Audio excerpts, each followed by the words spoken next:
Thank you.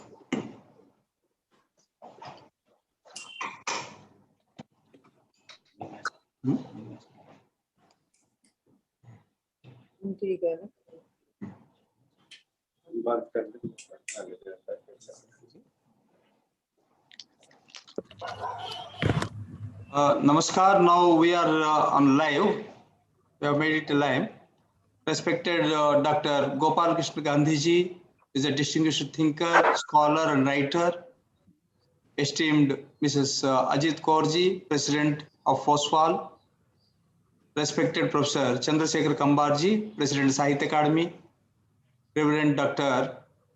Udhacharan, Professor Hampa Nagarajayaji, Professor KTS Saroji, Sri Chiranjeev Singh ji, Professor Renuka Singh ji, all the scholars who are participating in this event, and friends who are watching this program live.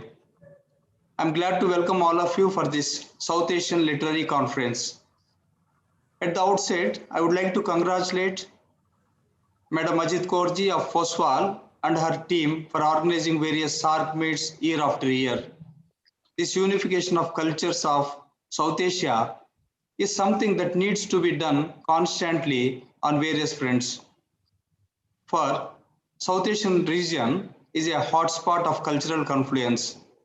The number of traditions, the impact they had on millions, and the place the region holds as time marches towards 22nd century, all of this masks this confluence as not only special, but also the one to which we need to revisit constantly to learn and also to showcase to the rest of the world. The richness of these traditions and the number of obstacles that they overcome over a period of thousands of years are something that need to be showcased. Not only the countries, but even individuals all over can learn a thing or two from this. World is not bad at all, but this spirit, the spirit to see oneness, to put everything in a single basket, stems ironically as a result of globalization. What we tend to ignore or forego is the diversity of the cultures of South Asian region. For example, just as an example, if one were to take only the religions of South Asian region, one can count on Hinduism, Buddhism, Jainism, Sikhism, and scores of minor religions. They not only represent major chunk of religions practiced in the world, but also represent diversity of religious practices. Literature, that is all literature, represents reality. So naturally, they tend to portray this diversity. At times, this aspect of literature to capture and depict differences and diversity is perceived as fragmentation. Even if it is so, fragmentation is not fragility, or more importantly, imagined bifurcations. Among things I would like to highlight is the coexistence of these diverse cultures. One thing that is amazing it would be for many a modern mind is the fact that all these cultures and traditions coexist peacefully, not for few centuries, but for few millennia at least. Not only religions, friends, but this land has been a birthplace of hundreds of languages, many language families, widely different literatures, art forms, philosophies, and all that goes under the name culture. Friends, I just mentioned that the subcontinent is the land of diverse cultures and schools, often in the opposite ends. But that has not prevented the people to mingle with each other, collaborate with each other, and enrich with each other. That is the spirit, which is the need of the hour, for the world is deeply stratified, bigotry in the ascendance and conflicts the rule of. Contradictions and failure rule every minute of human existence. But these two blips should not become a major focus of attention and lead to negativity. A flower just because it becomes a perfume does not mean it is opposed to the other. Same with almost all aspects of human existence. Human life is there for a reason and for living. The conditions and confusions should not make it a dance of entropy in the line of march. The spirit is represented perfectly by scores of young writers who are blooming in Afghanistan, Bangladesh, Bhutan, India, the Maldives, Nepal, and Sri Lanka. Literature of these countries is not something that is tucked in some old shelf, but is something that is taking on the new order very bravely. Literature of these countries does not only combine the old and the new, richness of the traditions and fidgety marches of the 21st century world, but also throw a vast array of solutions that are not found elsewhere. Novels, stories, poems, criticism, and plays of SAARC countries are something that needs to be translated and showcased to the world. I sincerely hope the conferences of this type go a long way in satisfying the need. Friends, SahityaAkademi, India's premier literary institution, strives to unite varied cultural and literary traditions of the country through literature. This we do by carrying best of literature from one language, culture, and region to other languages, cultures, and regions. This in turn improves the understanding and enhances the awareness of other traditions of this vast country. This also reduces the tension, hatred, and bigotry and leads to mutual acceptance and better cooperation among various communities of knowledge. This is our literary contribution to peace, cooperation, nation building, and national integration.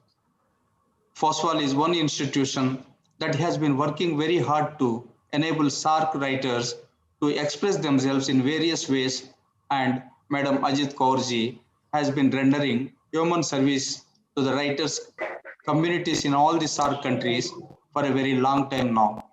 It is our privilege and honor to collaborate with FOSWAL in organizing this online South Asian Literary Conference.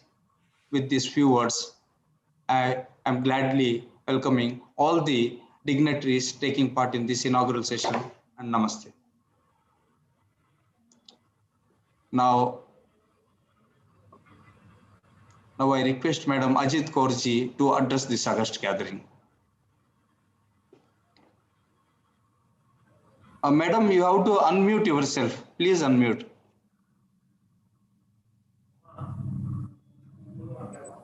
Welcome friends at South Asian Literary Conference. आवाज आ रही है? राव जी आवाज आ रही है?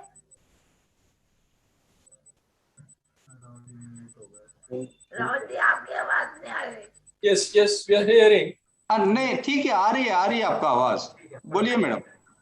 I welcome all of you, my friends from across the SAARC and BIMSTEC countries, to the South Asian Literary Conference organized by Foundation of SAARC Writers and Literature and SahityaAkademi. I welcome you as the FOSWAL family members. First of all, I welcome our chief guest, Dr. Chandrasekhar Kambal, Padma Bhushan, an eminent poet, playwright, folklorist, film director in Kannada language, and the founder vice chancellor of Kannada University in Hampi. He has authored 25 plays, 11 anthologies of poems, 5 novels, and 16 research works. We are really honored to have a great writer who is also president of SahityaAkademi to be with us as our chief guest. I welcome our guest of honor, Dr. Gopal Krishna Gandhi, the illustrious grandson of the father of the nation, Mahatma Gandhi. He is one of the most brilliant scholars and writers I have ever come across. a former diplomat who served as the governor of West Bengal from 2004 to 2009. As a former IAS officer, he was Secretary to the President of India and was High Commissioner to South Africa and Sri Lanka, among other administrative and diplomatic posts. He is the author of many well-known books. Our other guest of honor is Professor Ashish Nandi. He is not here. He will be with us this afternoon at 2 p.m. I must introduce him. He has worked for more than 35 years on two areas of social existence: human potentialities and human destructiveness. This has brought him close to social movements and non-state political actors grappling with issues of peace, human rights, intercivilizational dialogue, environment, and cultural survival. Nandi is a distinguished fellow of the Center for the Study of Developing Societies, Delhi, and of the Institute of Colonial Studies. In 2007, he received the grand prize of the Fukuoka Asian Culture Prizes, and in 2005-8, he was listed as one of the top 100 intellectuals of the world by the magazine Foreign Policy. I welcome our guest of honor, Shri Madhav Kaushik, an eminent writer of 30 books and Vice President of Science Academy. He is also the chairman of the bigger Science Academy, loaded with several awards.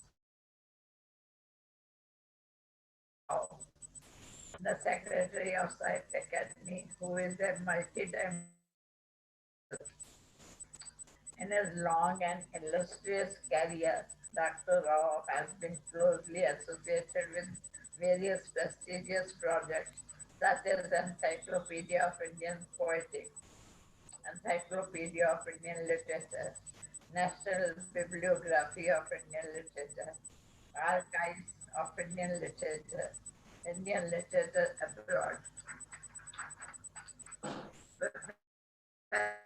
Professor Riaz Sikri, the former Vice Chancellor of Kashmir University, was scheduled to talk to you about Sufism. Unfortunately, he is very unwell and admitted in Apollo Hospital. I apologize for his absence. At the very last minute, Gopal Sahib has come to our rescue and added Sufism to his chosen topic. I welcome the most eminent Kannada writer and scholar and social worker, Professor Hampana Nagarajaya. His has extended his scholarly activities to President Kannada Science Corporation, Director Jan Research Institute, and various other very prestigious national institutions. He is on the advisory board of Jana Studies in Berlin. His books have been translated into several national and international languages. Contemporary literati has honored him with 8 felicitation volumes in Kannada and English. I welcome Professor Buddhacharan, an eminent Buddhist scholar from Thailand. Professor Buddhacharan of Vedic Sciences is associated with Maharishi European Research University. He is president of Bodhisattva Foundation.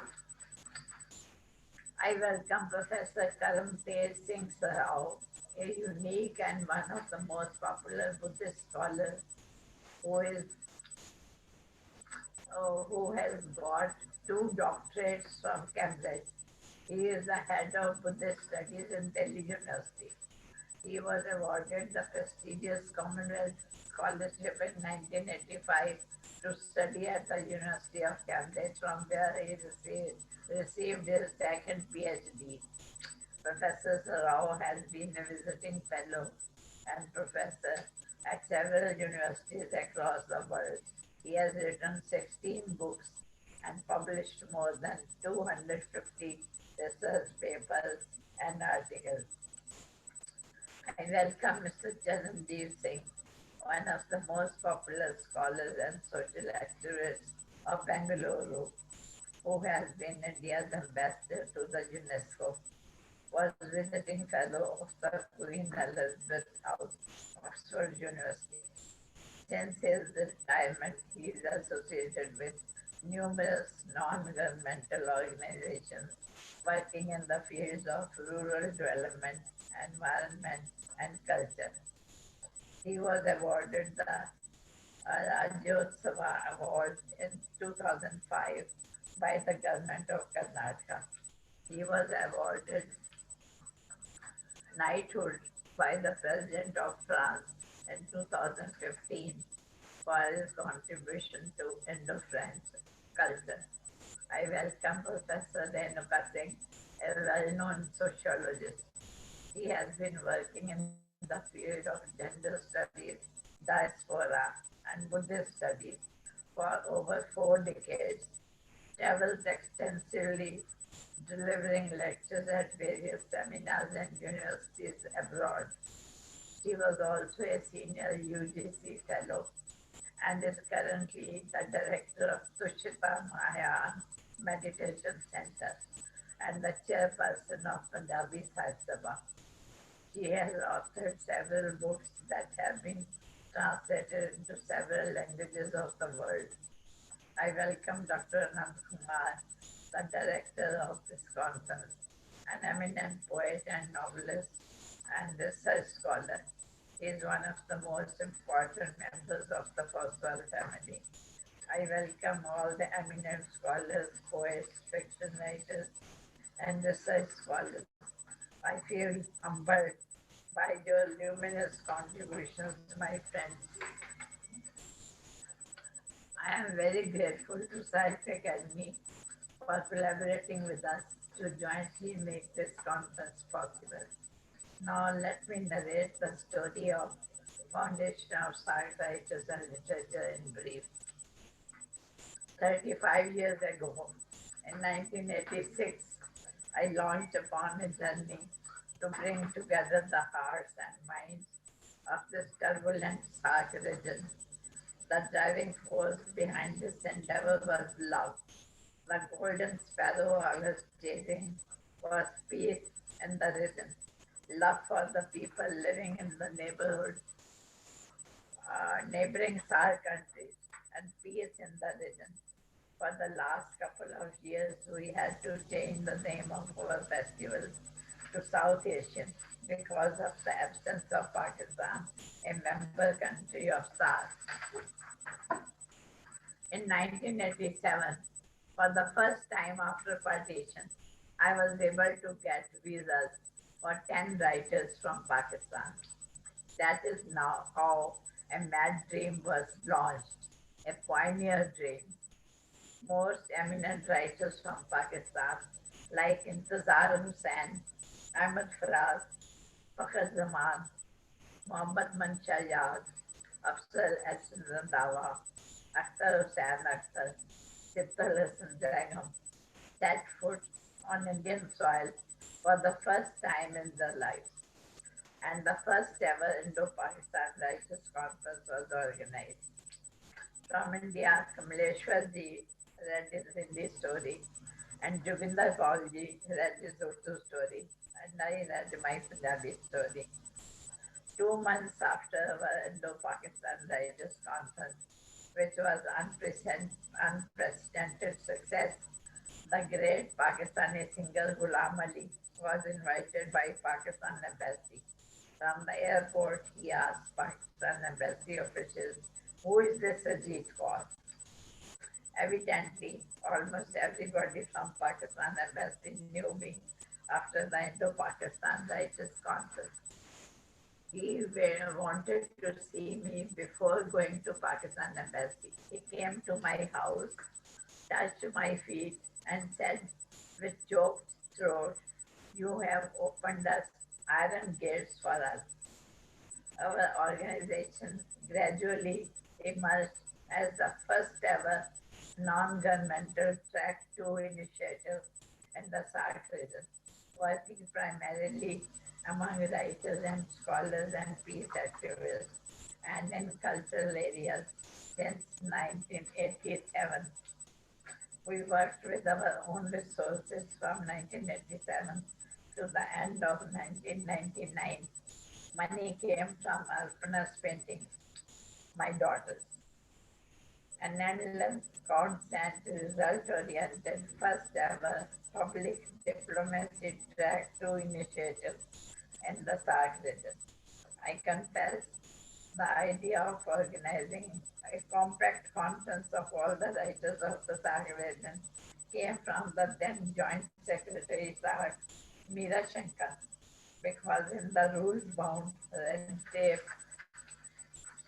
wrapped bureaucracy rarely emerge some officials who go beyond their briefs and listen to the voice of future which only the heart can hear.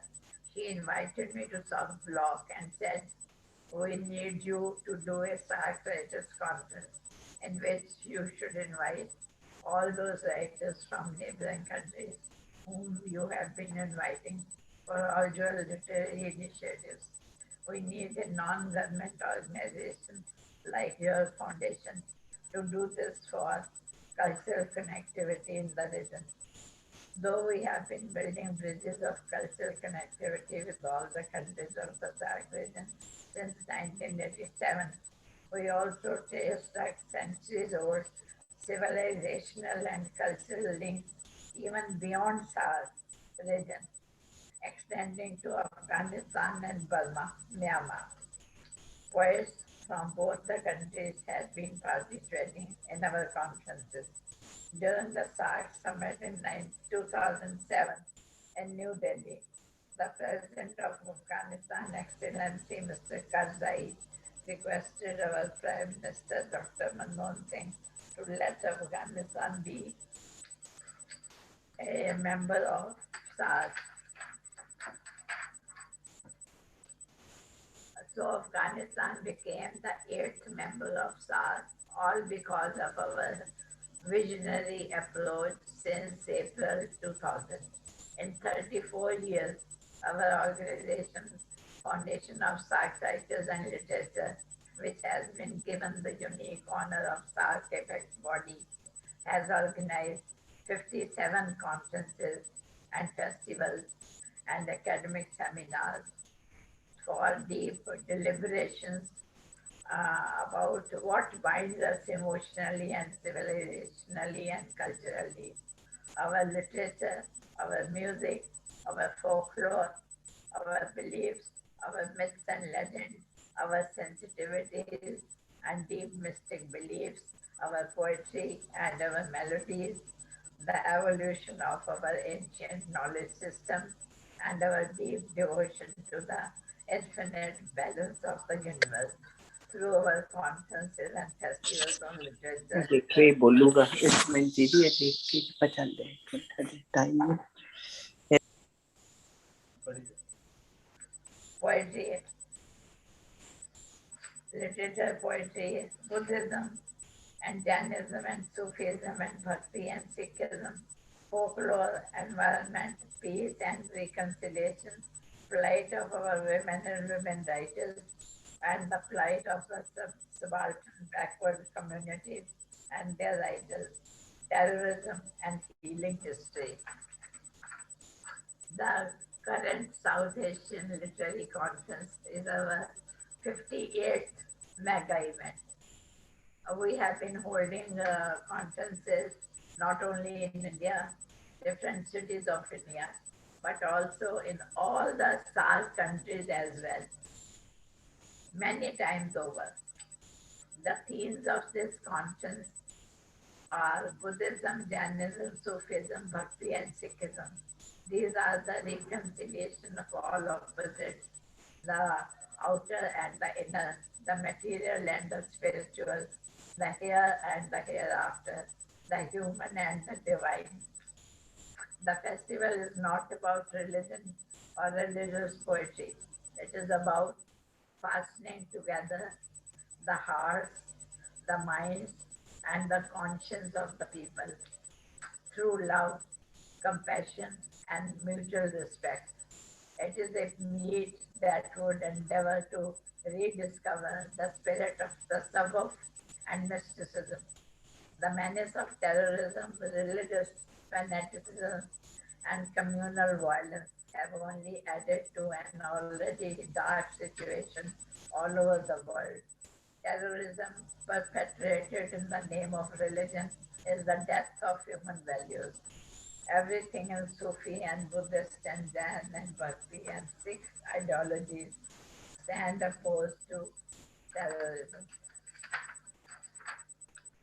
They are committed to the ideology of anti-terror, anti-war, anti-enmity, and are committed to peace and reconciliation and forgiveness and love.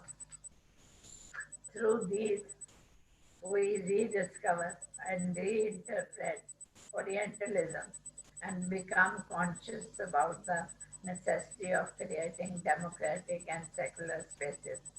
They are the mystic poetry of love and friendship, respecting the otherness of the others. They convey the message of pluralistic dialogue, transcultural understanding of the myriad ways man has found to reach that inner core of peace which resides within.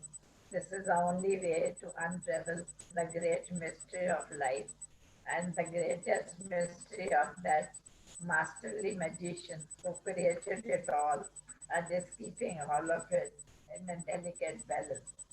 During the 4 days of the conference, there will be enlightened papers, fiction, and exalting poetry, and writers in conversation with each other. Though all of us will be missing the usual warm hugs, we shall be sharing our thoughts, our fiction, our poetry. We have added the section of interviews with eminent writers. Writers will be in conversation with other writers and scholars. I'm sure all of you will enjoy the festival and feel happy and fulfilled at the end of it. Thank you. Thank you so much, Madam Ajit Kaurji. Now I request President Sahitya Akademi, Professor Chandrasekhar Kambarji, to give the presidential address. Sir, you have to unmute yourself. Kindly unmute, sir.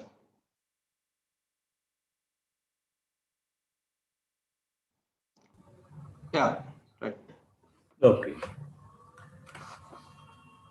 Dear Madam Ajit Kaurji, President, Foundation of SAARC Writers and Literature, Dr. Gopal Krishna Gandhi, eminent scholar and writer, Professor Ashish Nandi, eminent scholar and critic, Dr. K. Srinivas Rao, and other dignitaries, my friend Hampa Nagarajaya ji, Chiranjeev Singh ji, and many other friends.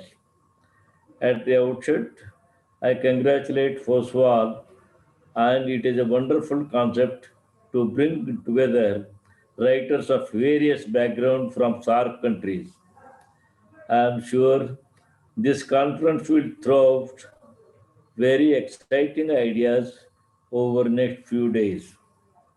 When we think of South Asia, few things are bound to pop up in everyone's minds: the large number of languages, cultures, and religions, the number of cultures and subcultures in the region, the ancient and rich history, religions that boast of not only hoary past but also the best philosophies in the world witnessed till date, and the languages that encapsulate to range from mundane to metaphysical so easily.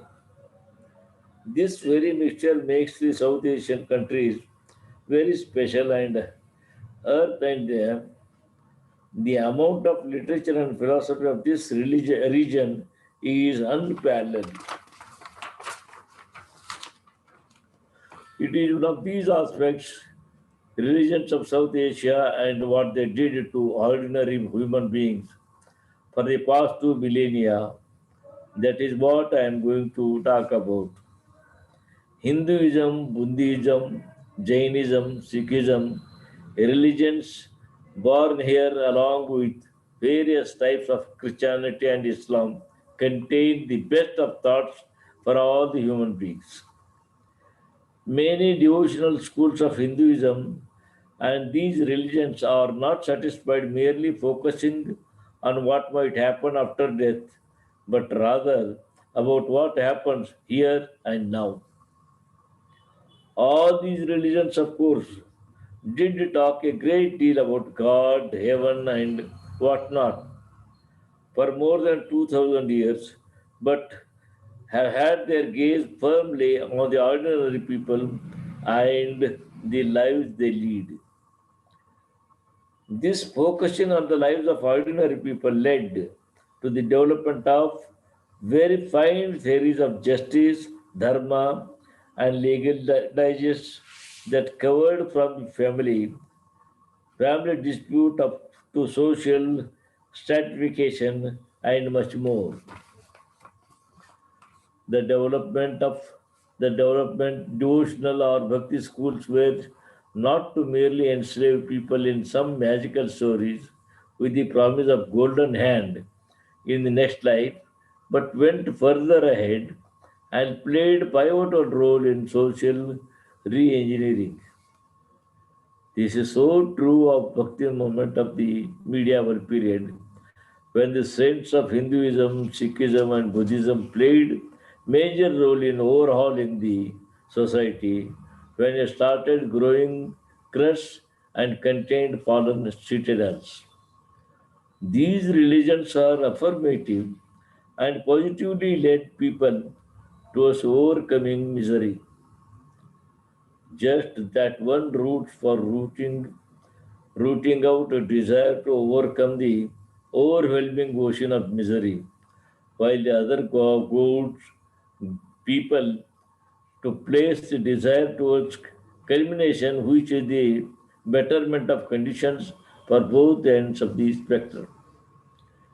South Asian region is a host of diverse cultures and schools, often the opposite ends, but that has not prevented the people to mingle with each other, collaborate with each other, and enrich each other.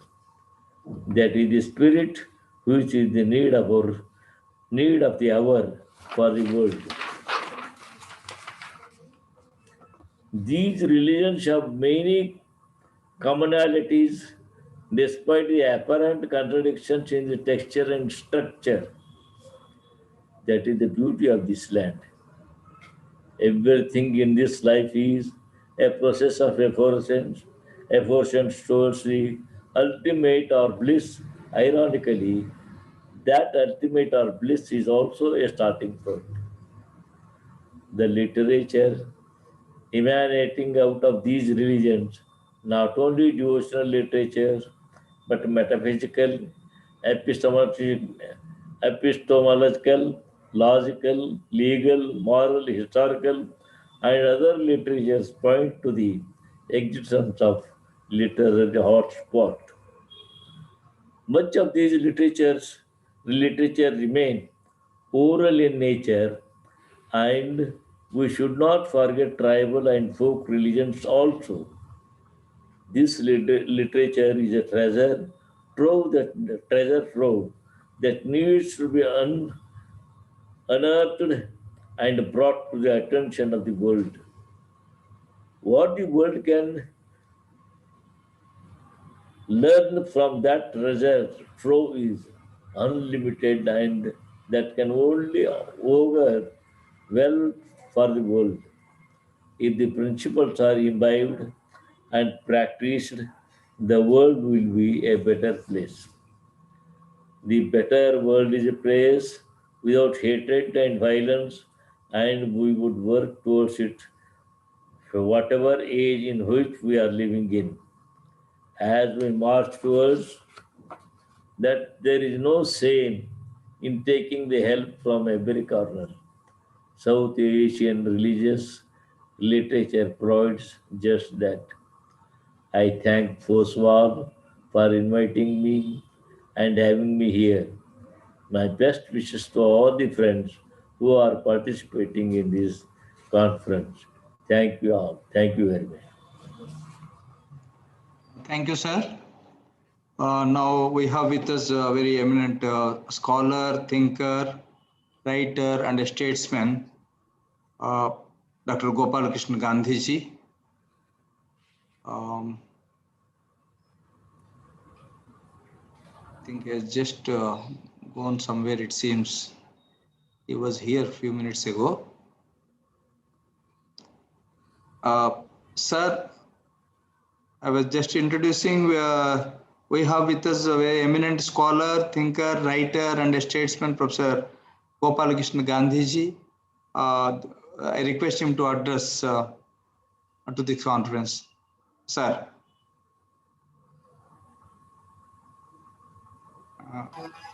Yeah, thank you. I'm deeply honored to join this gathering. I would like to, first of all, express my regards to esteemed Chairman Dr. Kambar and to respected Ajitji, who has invited me to join this very important conversation. And thank you, Professor Srinivasa Rao, for your words. I feel quite unequal to the occasion because I have not contributed to the creation and sharing of literature in the way in which some of the participants have. I think I owe my presence to this extraordinary lady, Ajitji, who has brought us together. Just her affection and her trust in somebody who belongs to her own generation to speak in the voice of that generation. As I have no literary credentials worth the name and have no scholarship to flaunt, I thought I would make the only contribution that I can make by reading something which a great writer in Gujarati, better known as Mohandas Karamchand Gandhi or as Mahatma Gandhi, wrote. I describe him as a great writer in Gujarati because we are meeting under the auspices thanks to Dr. Kambar of the SahityaAkademi. So Gandhiji was truly not only fluent and flawless in the writing of Gujarati, but he was something of a stylist when he wrote Gujarati. His mastery of that language is something that overwhelms me. And I think if politics and patriotism, his fascination with ahimsa had not drawn him into public life, he would have been one of two things. Either a doctor, because he was fascinated by the human body and by the possibilities of dietetic and nature cure.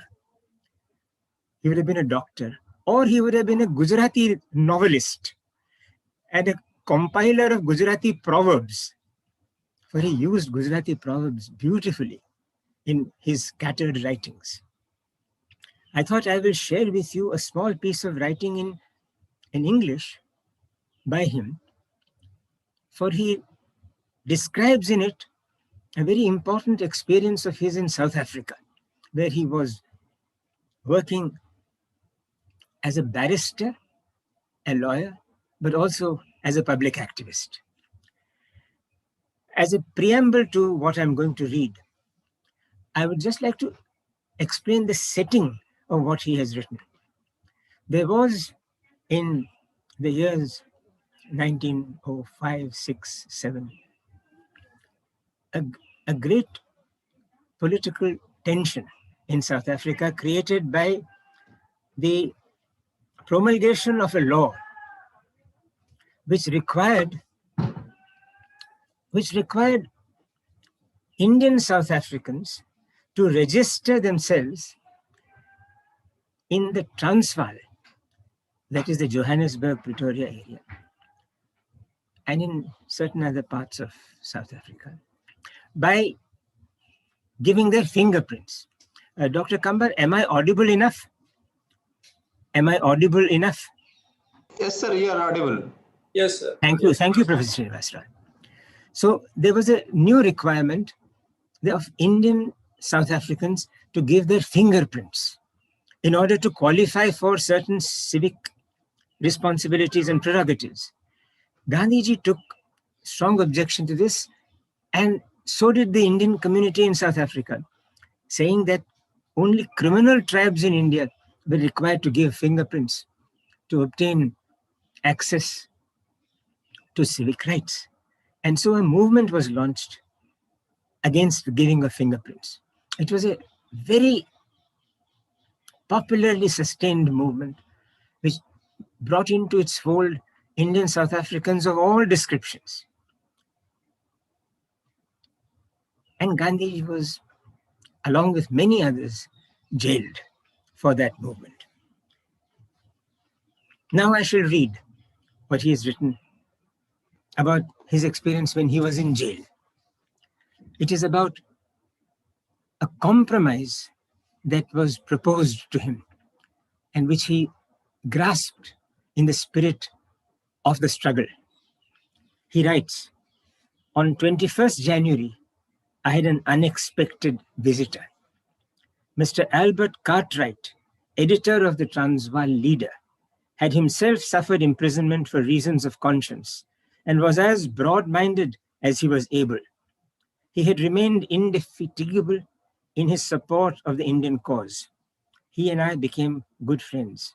When he came, after securing special permission to do so, he and I discussed the whole issue, and we agreed that the law, that is the law of fingerprints, should be repealed during the following session of Parliament, and the Indian community should immediately take out registers voluntarily. We put this agreement down in writing. Mr. Cartwright then brought the draft letter to me. It had either been drafted or approved by General Smuts, who was then in charge of this law, who was a Minister for the Interior. He then met Indian leaders who told him that they would ratify any arrangement that I had accepted. The substance was that Indians were to register and give their fingerprints voluntarily, but not under any law, and that if the majority of Indians underwent voluntary registration by giving fingerprints, then the government would ensure that on them the act would not be applied. I found that it did not, however, say categorically that the new law would not apply to those who registered voluntarily. And it was moreover on behalf of the Indians alone, leaving out the Chinese South Africans, some of whom, including their leader Quinn, were in jail with me. On Mr. Cartwright appearing hesitant, I said to him that if these changes were not accepted, if the repealing of the law was not made part of the agreement, if others than Indians, like Chinese, were to be kept out, then Indians would prefer to remain in jail. Mr. Cartwright was visibly touched, and he said, you make whatever changes you want. You are fighting for truth. The changes you propose are reasonable. I shall take it up. These changes were made. Mr. Quinn, the Chinese, and Mr. Naidu, who was with me in jail, were called in. They both approved the letter. And thus, a compromise was brought in. The compromise was that the law which makes compulsory registration through fingerprints, if it is not made compulsory, if it is not forced on the Indian community, then Indians will voluntarily give their fingerprints. there is a nice point here. Many would find difficulty with it. I myself have found some logical problems with it. But Gandhi's point was that if there is a law that is bad, that is coercive, one should see what it is that one objects to. Is it the coercion or the substance? In this, Gandhi felt that it was the coercion, the compulsion to register by giving fingerprints is what was so galling, not the idea of the fingerprints alone. And he went ahead and said, after consulting his fellow Indians in jail and Mr. Quinn, the great Chinese leader, he went ahead and said, if you repeal the law, if you don't make it coercive, we will not mind giving fingerprints. But not everybody in the community was convinced. I can understand the hesitation of people to accept this sudden change. Gandhi had motivated them to fight the fingerprint idea by saying that only criminals in India give fingerprints. And now he was saying, if the fingerprinting is not made compulsorily, to gain our own constitutional rights, we should not hesitate to give fingerprints voluntarily. And so he went ahead. The compromise became formally accepted by the government of South Africa. And he came out of jail. And when he met the community leaders endorsed what he had done, but a few of them did not. They persisted. And among them was a group of Pathans. And this group, led by a person called Mir Alam, a very stalwart Pathan, who was in the cotton business, said to Gandhi, we are not convinced. You have betrayed us. You told us to fight the fingerprinting. Now you're telling us to give it voluntarily. You may find this a compromise that accords with your principles. It does not accord with my principles. We will oppose it. And then he even said, anybody who gives fingerprints under your compromise, I will kill, said Mir Alam. And Gandhi writes, a Pathan's anger becomes particularly uncontrollable when he has to deal with anyone whom he takes to be a traitor. When he seeks justice, he seeks it through personal violence. Pathans had fully participated in the Satyagraha struggle. None of them had subjected themselves to the Black Act, that is the act requiring fingerprints. The single suggestion, why should I ask them to give fingerprints if I was not corrupt, if I had not been brought up, was enough to poison the Pathan's ears. And then he says that on the day he went to give his own fingerprints, Mir Alam followed him to the registration office that he was going to give the fingerprints. When I saw Mir Alam, his eyes met mine. He refrained from saluting me.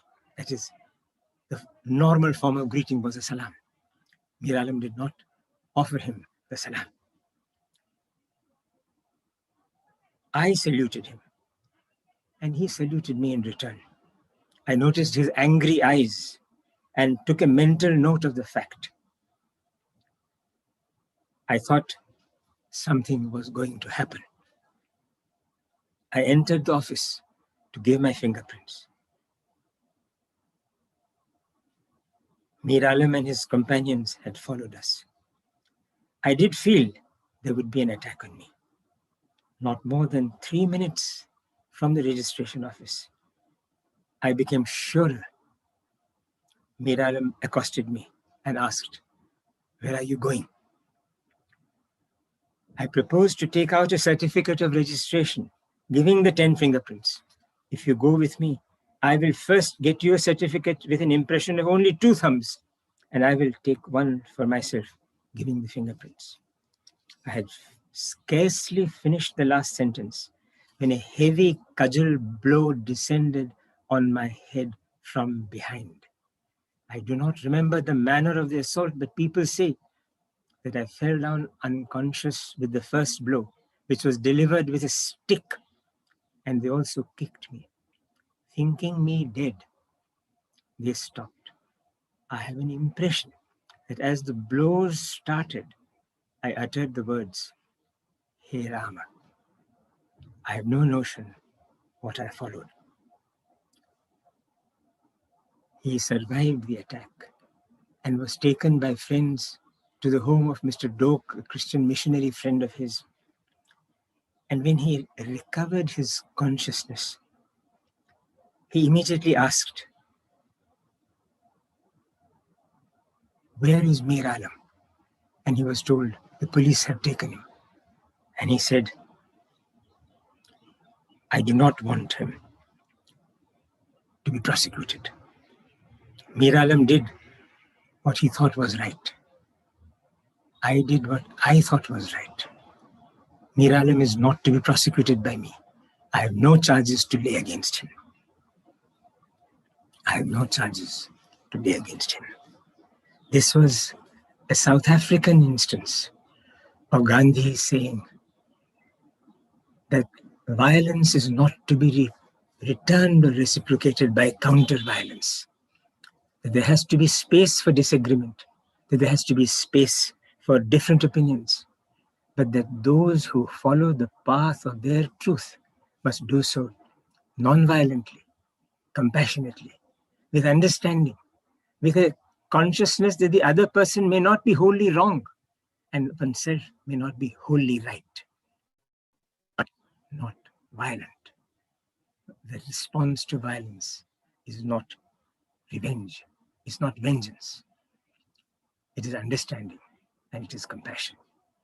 And I thought it is important for me to share this experience of his from South Africa because it tells us that way back in 1908, 30 years before he was to be assassinated, Gandhi fell down with a blow landing on his head from another Indian, though on South African soil, with the name of Rama on his lips.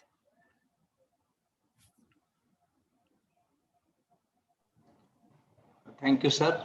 It's wonderful to listen to the Gandhiji's words from the grandson of Mahatma Gandhi, none other than a great thinker of this country, Dr. Gopal Krishna Gandhiji. Thank you so much, sir. Thank you so much. And now we have very renowned scholars are with us to talk on various topics. First, I will request Reverend Dr. Buddha Charanji, who will talk on life in the absolute purity.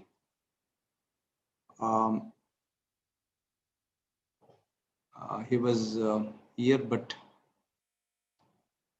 so then I think yeah, we can go with Chiranjeev Singh ji को बुलाएं फिर. हाँ जी, आप बताइए. Dr. Gopal Krishna Gandhi has to speak on Sufism also. That, अच्छा. This was half of his program. Okay. Half was on Gandhiji, half was on Sufism. But I think he has concluded his speech. No. This is up to you, madam. You have to, because.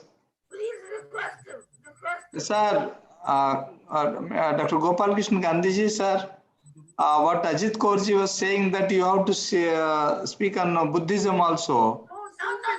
No. Sufism. Okay, Sufism.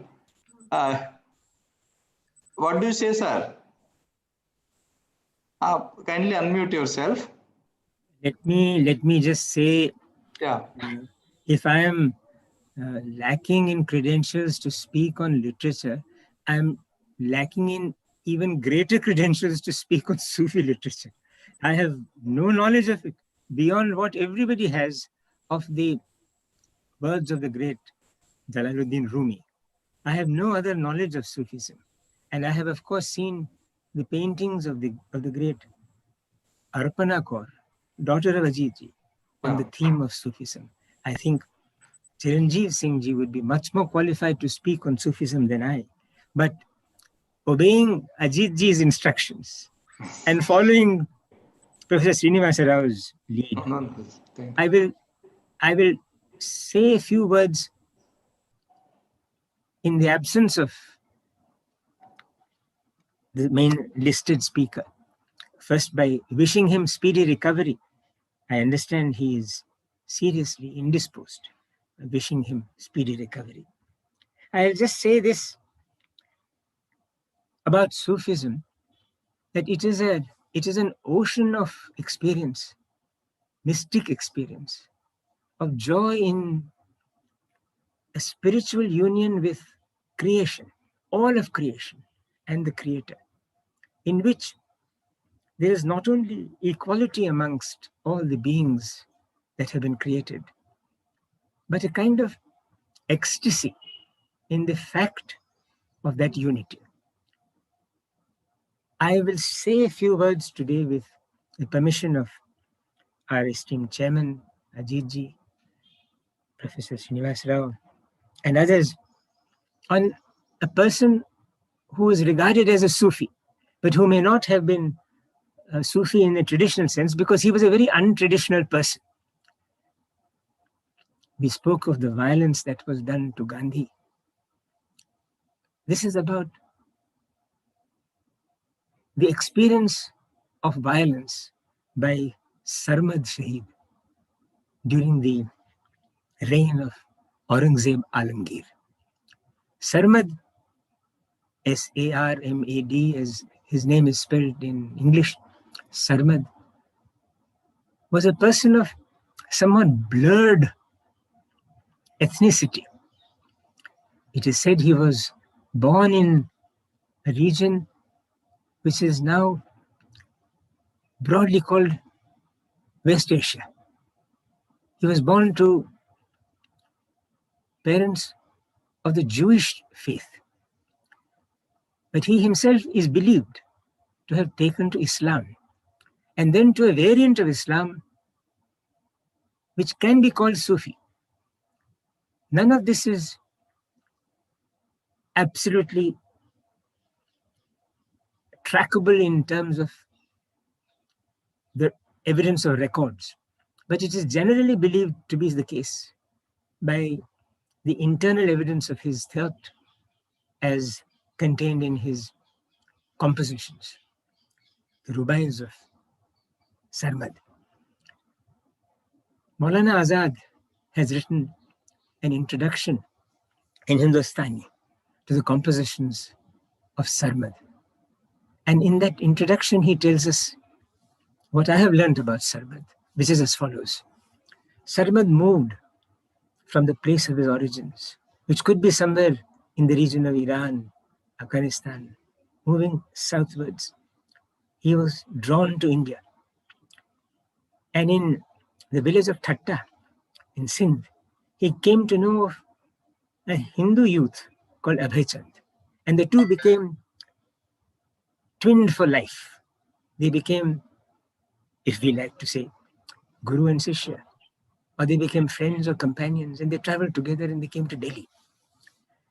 And in Delhi, during the reign of Emperor Shah Jahan, Sarmad came to be very close to the Prince Dara Shikoh, who was himself an extraordinary thinker and philosopher, who was going to be the emperor of Hindustan after Shah Jahan, if Shah Jahan had had his will. In fact, Shah Jahan had Dara Shikoh proclaimed as the crown prince. Dara Shikoh had, as I'm sure many of you know, played a role in the translation of the Upanishads into Persian, called Upanishad, he used to call it. Some people say that Dara Shikoh translated them. He may not have done so himself directly, but he got Sanskrit Pandits to help him do a translation of the Upanishad into Persian. So Dara Shikoh and Sarmad became thought partners. They became soul partners. And after Dara Shikoh had been, in the War of Succession, defeated by Aurangzeb and killed by Aurangzeb's men, Aurangzeb's gaze then turned to Sarmad. And the orthodox in Aurangzeb's court said, to Aurangzeb, to Alamgir, and I am reproducing the conversation from my memory. It may have gone something like this, not exactly, but something like this. They told the emperor, Alamgir, Jahanpana, Dara is gone. The challenge to your throne is gone, but Sarmad is here. He had supported Dara Shukor. He had said Dara will be the emperor. We cannot allow Sarmad to roam free. And Aurangzeb knew about it. He had his ways of knowing things. So he let Sarmad be produced before the court. Sarmad, incidentally, was known for many idiosyncrasies, one of which included, like many great men of the spirit, included not wearing any clothes. He had stopped wearing clothes. He moved about like a fakir, clothless. So that was supposed to be a great offense. So he was first asked in Aurangzeb's court, why are you not wearing any clothes, Sarmad? Why do you go around naked? That seems to be an offense, both against the state and against decency. And Sarmad is believed to have answered, I do not know why I am not wearing clothes. The great spirit, he stole my clothes. What can I do? That was his mystic answer. And then he was told to recite the Kalima. He did not recite it fully. He just recited the first part, which says, there is no God. The full text is, there is no God other than Allah. But he just stopped with saying the first part, there is no God. He didn't complete it. And that was absolutely intolerable. Absolutely intolerable. And Aurangzeb ordered his public execution. Sarmad was executed at the upper ramparts of the Jama Masjid. And it is said that as the sword, this is legend, it's not history, but it has the truth of Sarmad's spirit in it. As the executioner's sword fell on him, it is said, and let us accept the spiritual truth of it, not the literal truth of it, that Sarma then completed the Kalima. He filled in the words he had left out because he now saw God face to face. Sarmad belonged to no known religion. He followed the call of his conscience. For him, sectarian strife made no meaning. Sectarian harmony meant everything. Humanity meant everything. Being true to oneself meant being in love with the other. Sarmad is buried at the foot of Jama Masjid. His mazar is visited by people of all faiths, men and women of all faiths. And not far from him is buried Maulana Abul Kalam Azad, who has written on Sarmad. Maulana Azad, all his life, stood for the unity of India, for the unity of the communities of India. He struggled against the idea of the partition of India, the idea of dividing India on ethnic and sectarian lines was revolting to him, as the idea of dividing the soul of India on sectarian lines was revolting to Sarmad. I am not, as I said, a scholar of Sufism, but I am a worshipper of the spirit of Sarmad Shaheed. Thank you, sir. Thank you. No, you should not say you are not a scholar, sir. You have proved it to be a Sufian scholar as well. Thank you so much, sir. Thank you.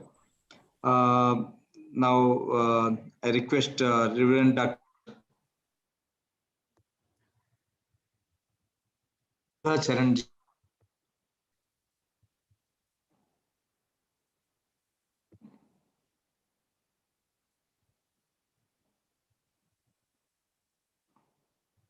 Dr. Buddhacharanji, are you there?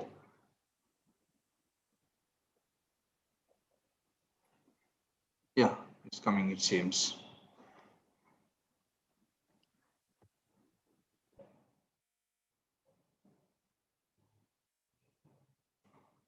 Yeah.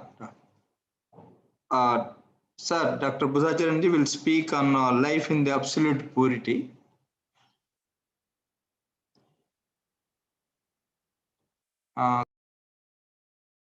Kindly unmute, sir. Kindly unmute yourself.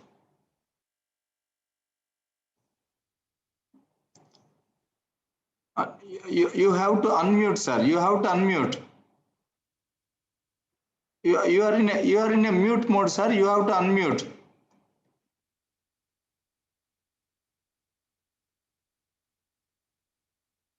Sir, बुद्धाचरण ji, you have to unmute. उसके अंदर जो है ना वो आप mute में है, उसको अनम्यूट करना है. नहीं, वीडियो को मत म्यूट करिए, सिर्फ वॉइस को, ऑडियो को अनम्यूट करिएगा.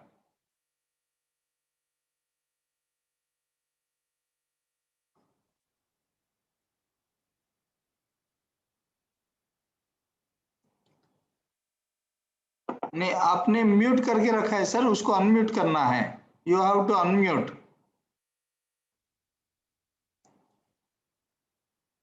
आपने जो लॉगिन किया, नीचे एक वीडियो और माइक का सिंबल्स होता है.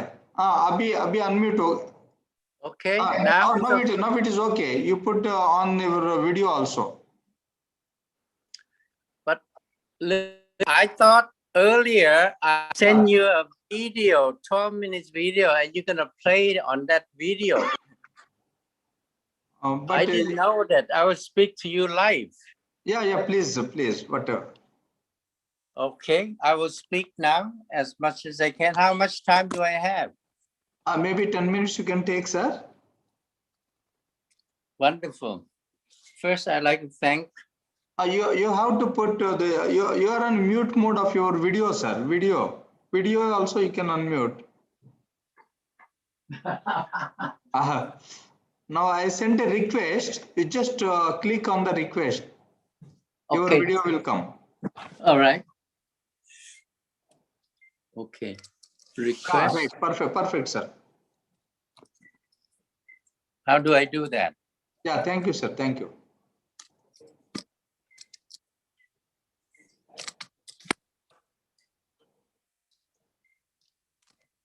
This is. No, you can start. How? Okay, perfect, sir.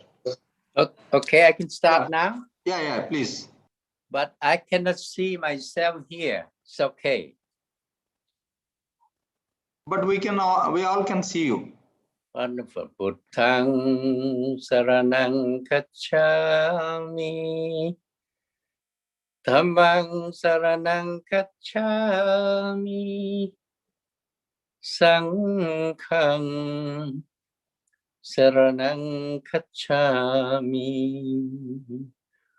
Om Diyo Shanti Rantarikshakung Shanti Prithvi Shanti Rapa Shanti Rokhataya Shanti Vanaspataya Shantir Vishve Deva Shanti Brahma Shanti Sarvagung Shanti Shanti Reva Shanti Sama Shanti Redhi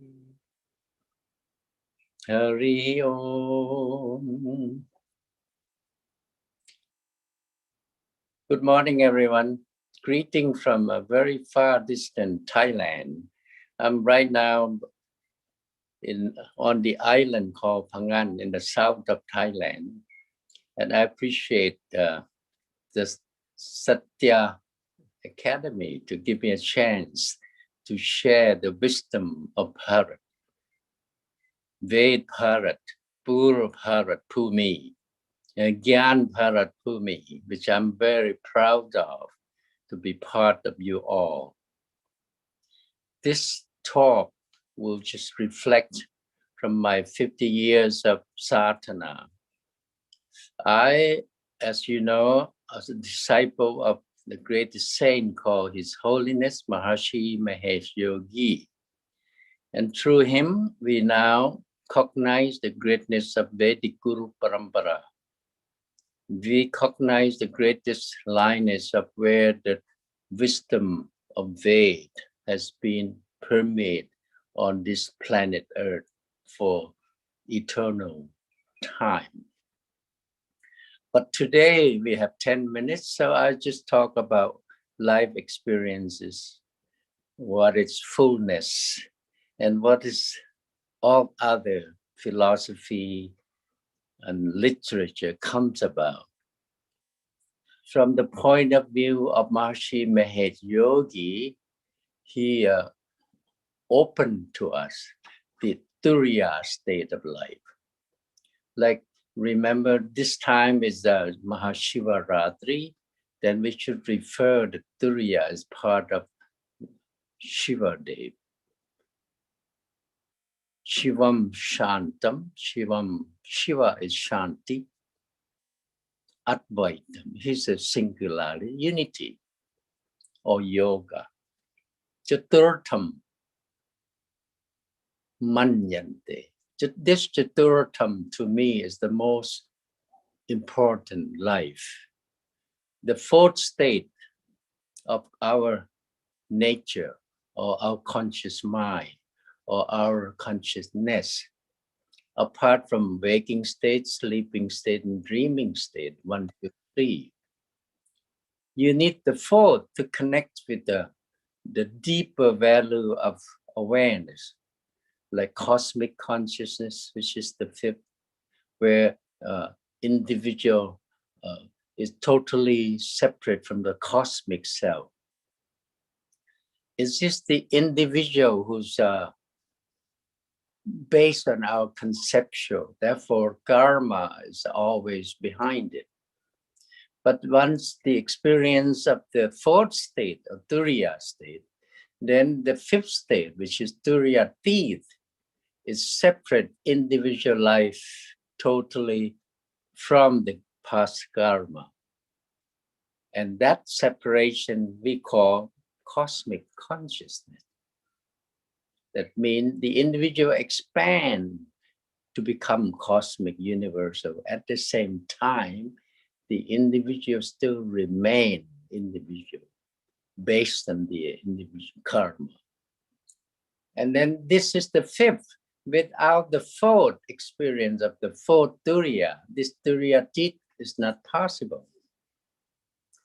Based on what we heard today, this Turiya Teeth of cosmic consciousness, other terminology we call nirvana, or even moksha. Now, from the fifth, we can develop into the very most refined perception. We receive the celestial or the sit value, the rich value of the object. And when that happens, celestial perception has happened, then we call ourselves as God consciousness, or Pakara Chetana. And this is the sixth, which is a part of our life, daily life.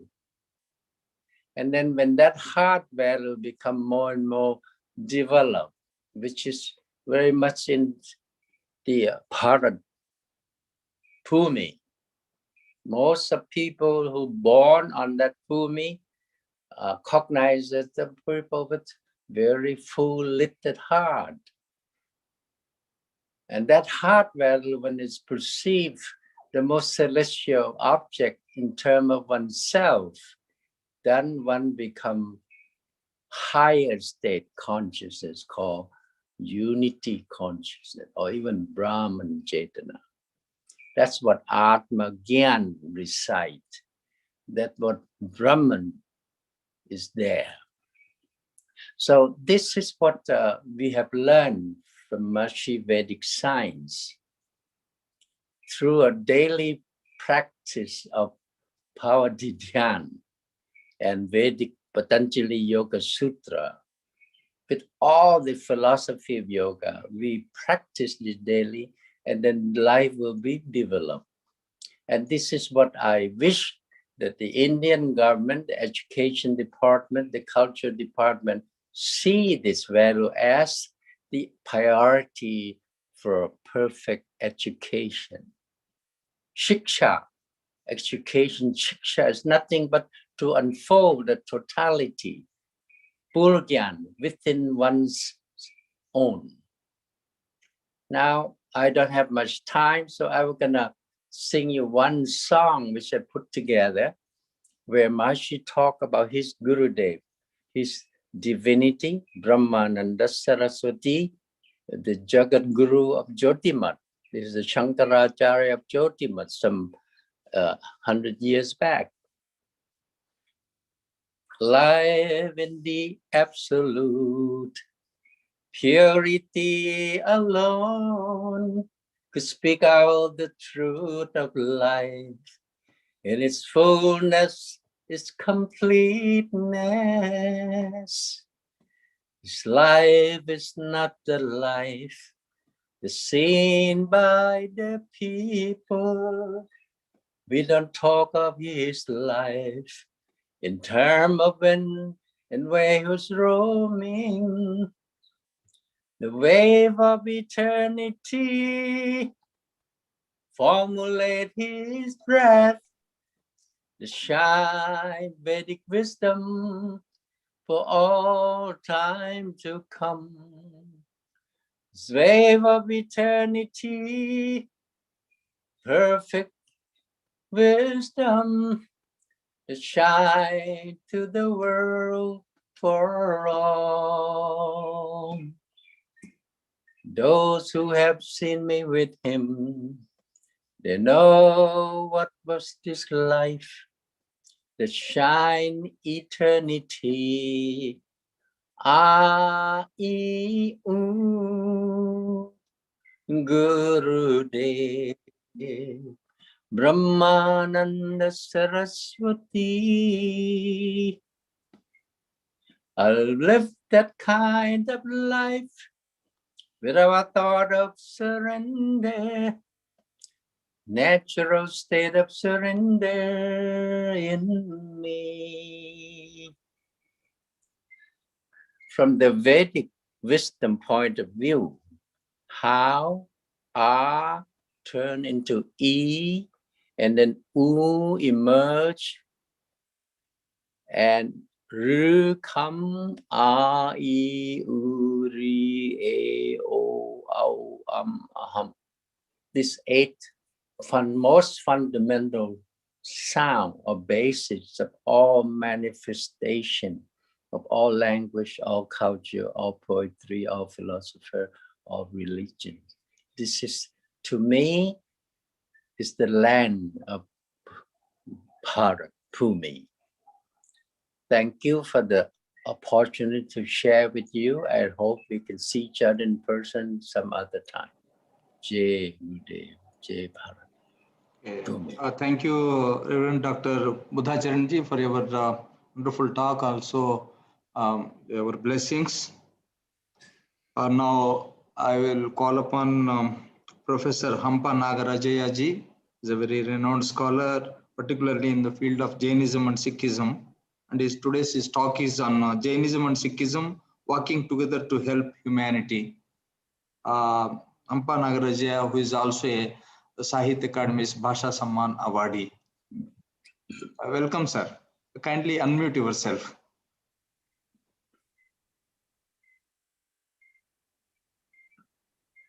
Yeah. Well, you hear me? Do you hear me? Hello. Yeah, yes, yes, perfect, sir, perfect. Please go on. Oh, thank you very much. Dear Ajit Kaurji, Dr. Kambarji, Srinivas Rao Garu. Well, I'm going to speak on the Jainism and Sikhism working together to help humanity. Jainism had emerged before Mahavira, before 6th century BC. Sikhism originated in the 15th century. Adinathji is the first Tirthankara and Guru Nanak Dev Ji is the first saint. Both Adinath and Guru Nanak Dev were apostles of peace, harmony, coexistence, and mutual respect. Both the religions have slowly and steadily made their circles wider and their flights swifter to shoot like flaming comet from star to star, reaching with every turn almost to infinity. Often, their long journey was not a bed of roses. They had to pass through hurdles in the form of rivals, yet converting stumbling blocks into stepping stones, building bridges with bricks thrown at them, and turning adversity into opportunity to show the finer metal within. They sustain to spread the message of peace and non-violence. Time and again, Jainism and Sikhism have emphasized compassion, tolerance, and forgiveness and continue to preach ways of love. In terms of population, Jains and Sikhs are minorities in India. But it is to be underlined that both the religions are globally recognized as important, influential, and relevant in the modern world. Even though Jainism and Sikhism are oldest and youngest dharmas respectively, interestingly, they have many common factors in philosophy and practice between them. Lord Mahavira's message was to treat all religions and humans as their own. Guru Arjun Ji said, quote, I am with one and all. No one is my enemy, and no one is alien to me. Unquote. Guru Gobind Singh Ji preached to treat all human beings equally. A quick glimpse of these two prominent religions will shed floodlight on their rich and impressive history and contribution. Both Jains and Sikhs claim that their tradition from Hinduism. They preach the path of liberation from the cycle of rebirth in which all human beings are trapped. Ahimsa or non-violence is the basic principle which Jains and Sikhs practiced in all walks of life. Voluntary service to the needy and in distress has been their hallmark. Jains celebrate the well-known Diwali festival as the auspicious Nirvana day of Bhagavan Mahavir. And Sikhs observe Diwali as the holy day of release of Guru Hargobind Ji from Gwalior fort. Sikh the words of Guru Granth Sahib, and Jainism also emphasizes meditation on the words of Agama Granthas. Sikhism teaches followers to transform the five thieves of lust, rage, greed, attachment, and ego. Jainism teaches the five vows of truth, celibacy, honesty, non-violence, and not to be greedy. Since the birth of Guru Nanak Dev Ji, Jains and Sikhs have been devotedly working and walking together to plant peace on earth. It is fascinating to note that the history of Jains and Sikhs looks very much intertwined. Mahavir, last of the Tirthankaras, was born in Bihar, and Jainism flourished there. Curiously, the early history of Sikhism blossomed from Patna, the capital of Bihar. It may be recalled in the sequel that Sikh's ninth Guru, Guru Tegh Bahadur Ji, lived in Patna, where his only son was born. Let us turn the pages of history. About 350 years ago, respected Salisrai Johari was a prominent Jaina votary in Patna city.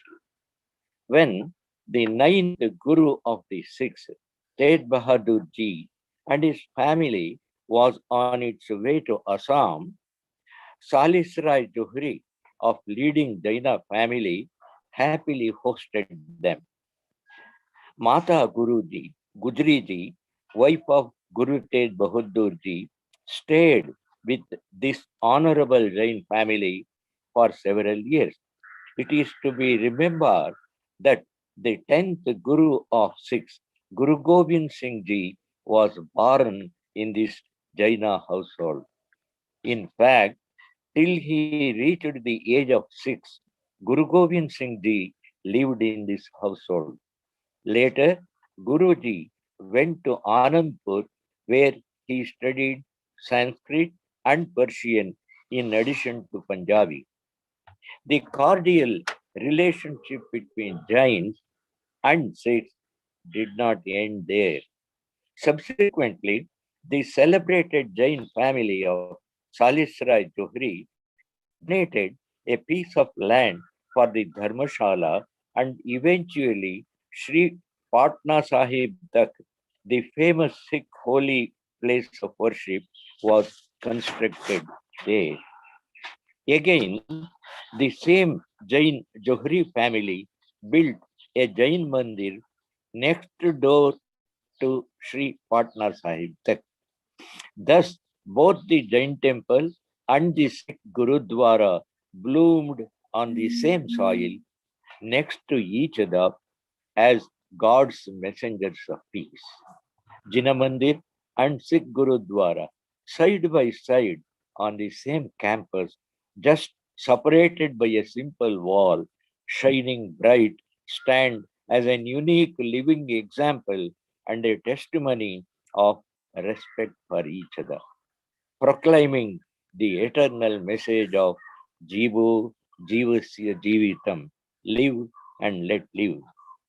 Jains and Sikhs have not only coexisted but also have provided safety and shelter to each other in the hours of crisis and distress.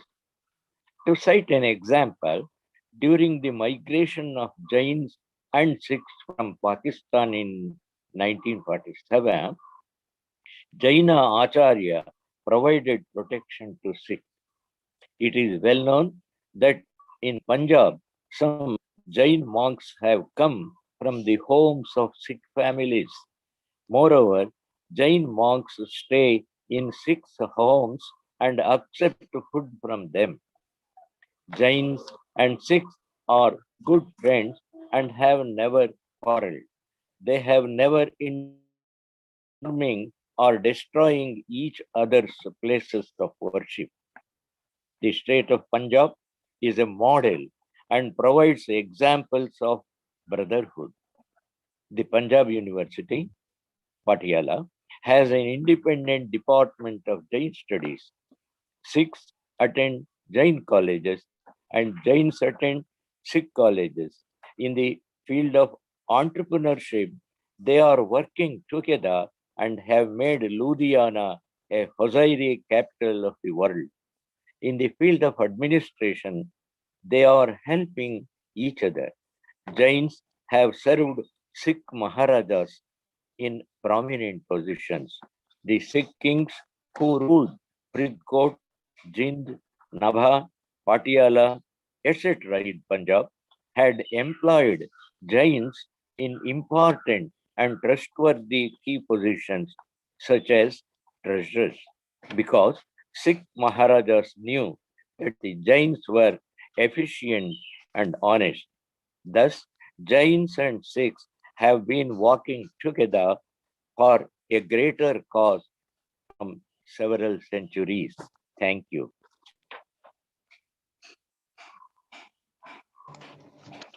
Thank you, Professor Hampar Nagarajaji.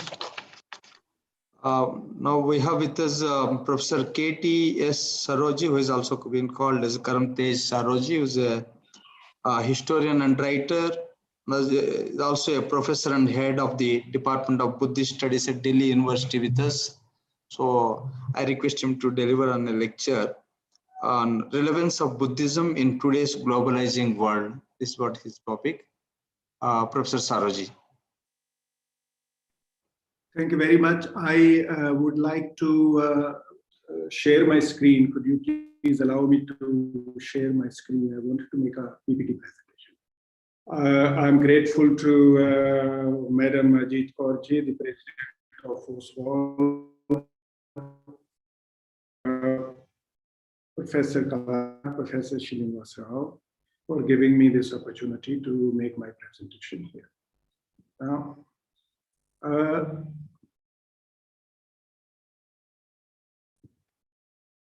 I hope you can see my PPT presentation.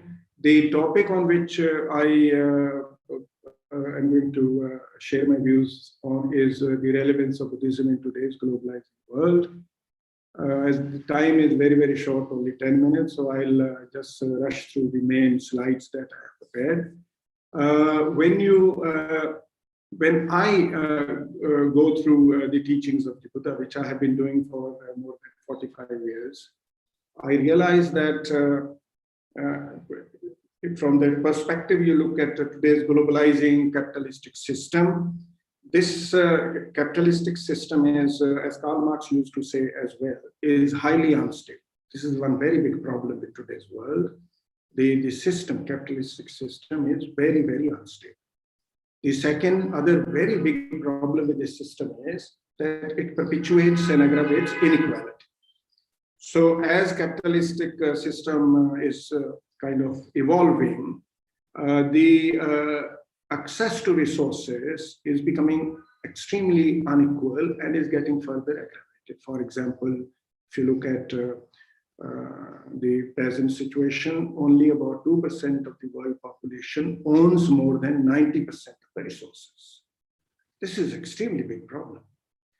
And also from Buddhist perspective, it seems that the wealthy people are not exactly bad people, but because the system that they're perpetuated is highly unstable, and they, instead of sharing their resources, or at least part of it, they appear to be highly insensitive from Buddhist perspective.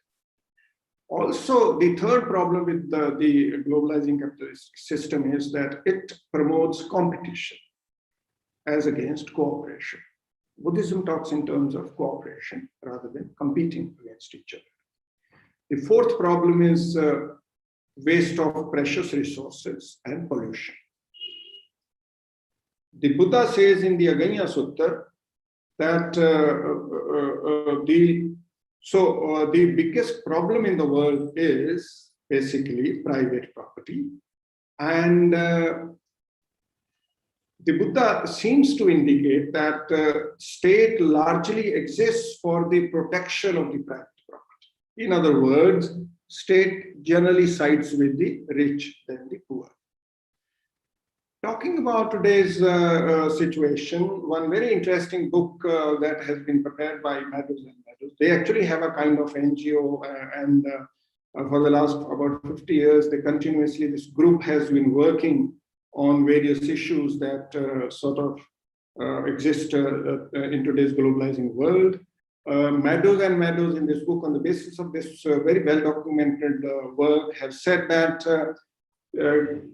keeping in mind all the constants and the variables in today's growing globalizing world, things like world population will continue to increase at least for another 30 years or so. We will have more maybe industrial production, maybe we will have more food produced, more new ways of producing more food, and we will have more pollution, so on and so forth. And Meadows and Meadows have very convincingly shown in this book, Limits to Growth, that if the present globalizing system continues to go in the direction in which it is going, the world will definitely collapse within the 21st century itself. It's so very dangerous. So from Buddhist perspective, the globalizing world, the direction in which it is moving is completely the wrong path, agati gaman. Now, so from Buddhist perspective, in this kind of globalizing world, the system and the people affected by this system normally accumulate material goods, not because they need them, but because they want them. In other words, from Buddhist perspective, today's globalizing world creates greed in people. So greed is kind of ingrained in today's system. So the system doesn't pay attention to what is good for man, but what is good for the growth of the system. That is one very big problem. So from Buddhist perspective, more production of material goods and lust for these goods, increased consumption as the system promotes, this kind of craving certainly cannot lead to happiness. So this is one problem with the system. So single-minded pursuit of wealth is definitely not a solution, because with this kind of system, it would be totally unrealistic, unscientific, and irrational to think of establishing peace in the world.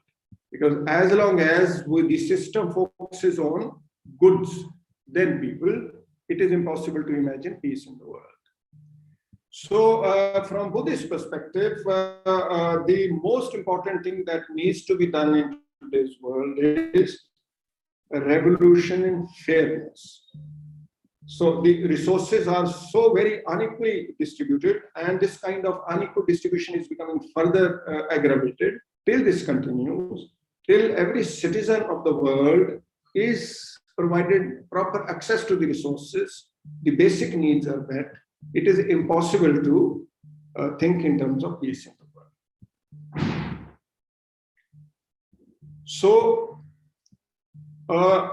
also Buddhism indicates that for example, if you apply this to today's world, where our policymakers and politicians think that by meeting the basic needs of the citizens of today's world, peace will be established. From Buddhist perspective, of course, it is very important to meet the basic needs of the people, because without that, it's impossible to do anything. Basic needs must be met. However, even animals have their basic needs, which are same, food and shelter. So from Buddhist perspective, along with meeting the basic needs, some sort of value system also needs to be ingrained in the world. And for example, if you do not have a proper value system in place and basic needs are met, as for example, say in a prosperous society like the North American society, where sufficient food and shelter are produced, still we have very, very serious issues in that part of the world. So from Buddhist perspective, some sort of sensitization of the population at certain level of their education or training needs to be put in place. For example, say wastage. Now, a rich person tends to waste more than a poor person. It's not that the rich person has more access to resources, but along with that, the rich person also is insensitive. For example, I see in my own university where whenever we professors meet for lunch or dinner, one sees that more than 90% of the professors put more food in their plates than they can eat. And if you walk to one of these gentlemen and tell him or her that, why did you do that? You are wasted. I saw you last time also playing this. Instead of realizing that this person is doing something which is really morally wrong, in fact, the person gets very annoyed and talks back. So why this well-educated person, why he or she wastes food like that? So from Buddhist perspective, it is lack of sensitization. So there has to be some kind of value system in place where citizens or future citizens of the world need to be sensitized to certain basic human voluntary simplicity. You may have a lot of wealth and resources, but you live as a simple, a poor person with as few desires and needs as possible, santushti with as little as possible, frugality of consumption, so avoiding wastefulness. Buddha gives the example, for example, like the example I cited just now, the Buddha gives the example of a person who's called fig tree glutton, Udumbar Khadika. So the Buddha sees this person walking by a tree laden with fruit, shaking this tree continuously till most of the fruit fall on the ground. And then this person picks up a couple of fruit, eats them and walks on. So the Buddha asks a question. Why did this person have to waste so many fruit? Why did he indulge in this kind of action? The answer from Buddhist perspective is this person is not sensitive enough. That is one ignorant, innocent, an action in which this person hasn't applied his mind has caused so much of wastage. So Buddhist principles like voluntary simplicity, avoiding wastefulness, then of course what we say karuna, metta, dan, tyag, empathy, concern for others, restraint, sharing your resources, the surplus resources. So along with meeting the basic needs of the people, we also need to ingrain this kind of value system in the future citizens of the world. Only then peace can be established. Otherwise, it will be very, very difficult. Thank you so much. Yeah, thank you, Professor Saroji, for your wonderful talk. Now I call upon Mr. Chiranjeev Singh ji. We all know him as the former ambassador of India to UNESCO in Paris, and he was also a former additional chief secretary of Karnataka. So, completely associated with the cultural organizations, rather we can say as a cultural icon. Received a number of awards from government of Karnataka. Today, Mr. Chiranjeev Singh ji is going to speak on Bhakti movement with focus on Sikhism. Sir.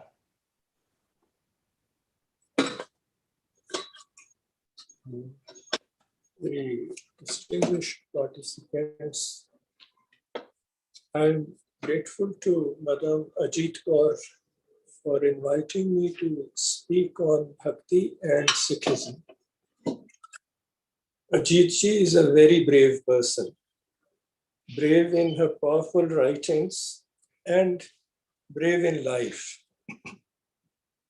She is an institution builder. In India, writers are many, but institution builders are rare. So a salute to Ajit ji's vision. In a world driven by differences, Bhakti brings people together.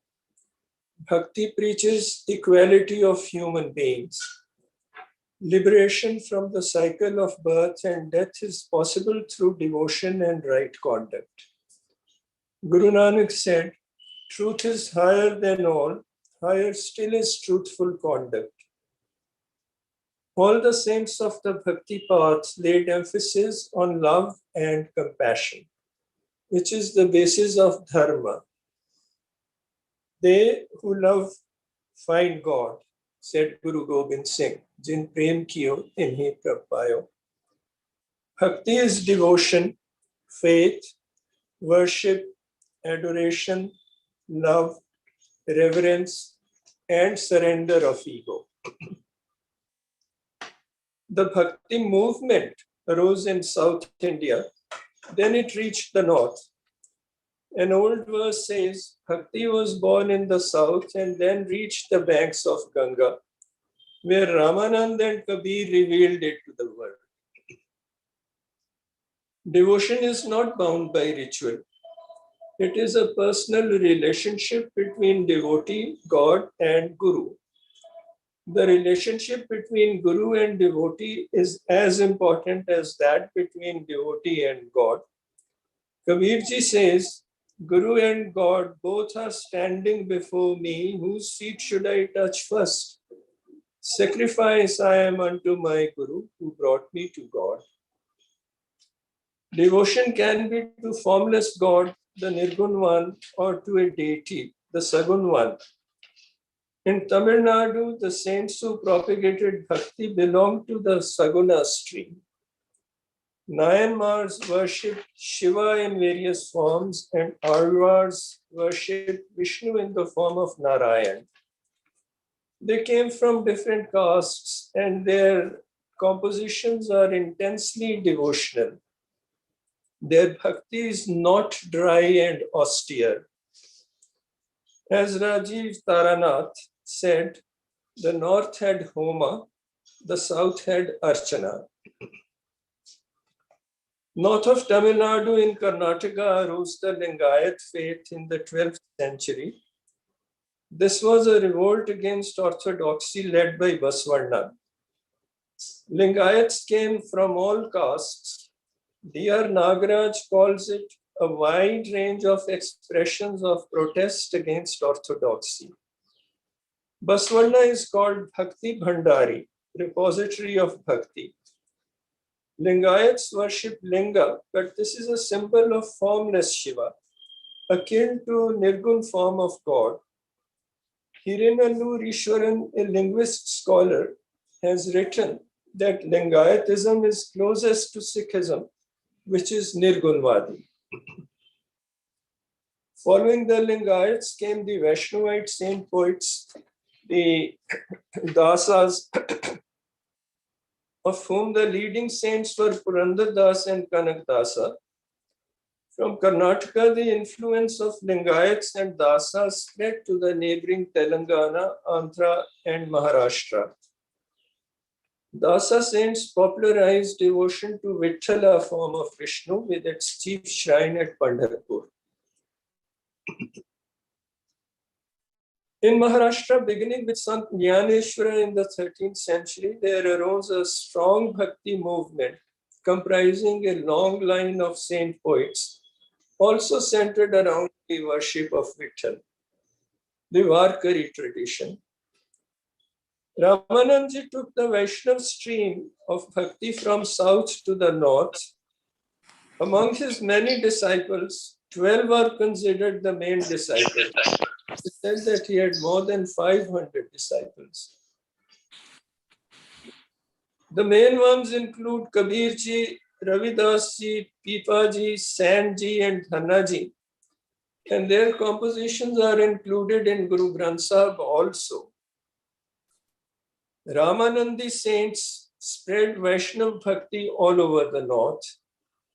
By this time, Islam had entered India. Sufism had started attracting followers. Besides Vaishnava and Shaivism, the influence of Sufism, Nath Yogis, Jainism, and Buddhism contributed to Bhakti. Sikhism developed against this backdrop. Guru Nanak, founder of the Sikh faith, was born in 1469.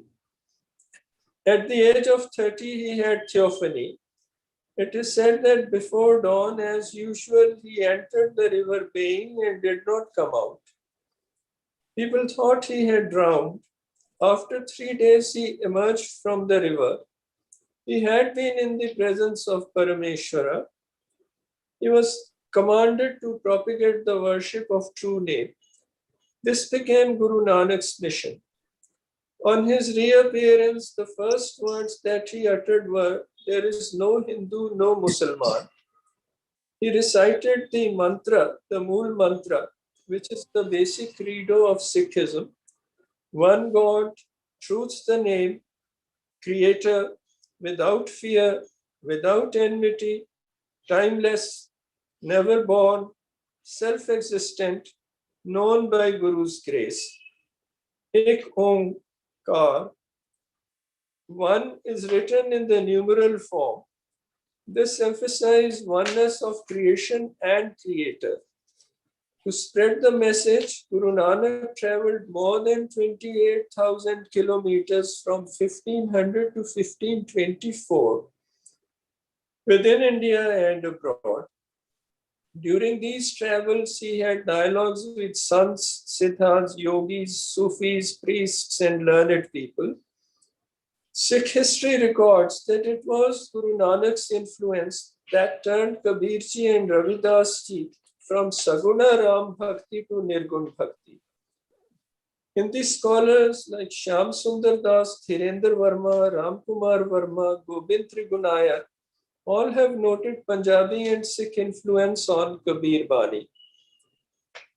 Guru Nanak was succeeded by 9 gurus.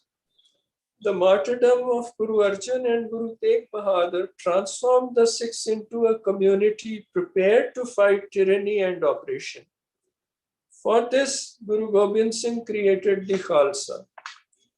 Samarth Ram Das, the spiritual guru of Shivaji, had met Guru Har Gobind, and it was this meeting that led him to inspire Shivaji later. The spirit is the living ethos of Sikhism. Sikhs take pride in the fact that during the freedom struggle, out of 121 freedom fighters given death sentence, 93 were Sikhs. That is 3/4. Out of 2,646 freedom fighters sentenced to life imprisonment in cellular jail, Andamans, 2,147 were Sikhs. That is 4/5. Out of roughly 1.5 lakh people arrested during the emergency, half were from Punjab alone. The seeds of looking the authority in the eye and questioning the rulers were sown by the first Guru. The kings are praying tigers and their officials are dogs, Guru Nanak said. He witnessed Babur's attack and wrote, "He descended from Kabul like the marriage party of sin." The Babur Vani ends with the plaint to God. Unspeakable cruelties were inflicted on the people. Did their cries of suffering not move you, O Lord? Mushtaq Sufi, a Pakistani scholar, recently wrote, Baba Guru Nanak, I'm quoting Mushtaq Sufi, Baba Guru Nanak was an unusually remarkable figure in the history of the subcontinent. He stands head and shoulders above the rest of great historical personages that existed during the last 1,000 years. His unique contribution has been unmatched in the realm of faith, spirituality, and literature. He, like Lord Buddha, changed our society for all times to come, unquote. Guru Nanak rejected completely the caste system. His lifelong companion who accompanied him on his travels, Bhai Mardana, was a Muslim from the lowest Dome caste. While compiling the Guru Granth Sahib, Guru Arjan honored Bhai Mardana by including his verses in the scripture. Guru Granth Sahib contains compositions of 15 Hindu and Muslim saints belonging to all castes, along with those of the Gurus. Guru Nanak proudly says, I am a singer of low caste. I am with the lowest of the low. He identified with them, although he himself was from a high caste. Guru Nanak gave a high status and respect to women, unlike some saints who were misogynists. Women lead men astray, they said. But Guru Nanak and all the Sikh Gurus repudiated customs that degraded women. Guru Nanak wrote, man is conceived in a woman, he is born from a woman, he is married to a woman, he forms friendship with a woman. Why denigrate woman, the mother of kings? In spite of commonalities, Sikhism stands apart from the Bhakti movement in its practices. The emphasis on hard work, sharing, and remembering the name. Kirt karo, naam japo, vanchako. It's a vast subject. Bhakti and Sikhism both are vast subjects, but since one had only about 10 minutes, this is all one can say in these 10-12 minutes. And once again, I thank Ajit Ji for giving me this opportunity to be with all of you. It is indeed an honor. An interesting thing is the iconography of Guru Nanak. The traditional iconography of Guru Nanak shows him flanked by Bhai Mardana and Bhai Bala. Now, I think in a symbolic form, this iconography shows the essence of Sikhism, where Muslim Mardana, Hindu Bala, and Sikh Guru Nanak are together. And continuing this iconography further, in our times, you find that Arpana Kaur has used the symbols of thread and the scissors. Guru Nanak, using the thread to knit the communities together, stitch the communities together, and scissors, the forces which rent people asunder. I think in literature as well as in art, the iconographic and symbolic representation gives us important messages. And those, I think, are the visual representations of the great message of the Bhakti Sants and the Sikh Gurus. Thank you very much. Thank you, Dr. Chiranjeev Singh Ji, for your wonderful talk. You have covered the Sikhism and also the Shaivism, particularly the Basavana and Varkari Sampradaya in Maharashtra. You rightly said it needs at least 1 hour lecture to cover at a minimal level what you have mentioned in this 10 minutes talk. Thank you so much, sir. Now I request Professor Renuka Singh Ji, who is a professor at the Center for the Study of Social Systems at JNU, the School of Social Sciences, Jawaharlal Nehru University. And she delivered a number of lectures on various topics that includes Bhakti, spiritualism, and also the Buddhism. Professor Renuka Singh Ji. Thank you very much. Am I audible? Yeah, you are audible. Okay. Well, first of all, I'd like to congratulate and thank FOSWAL and SahityaAkademi for organizing this conference.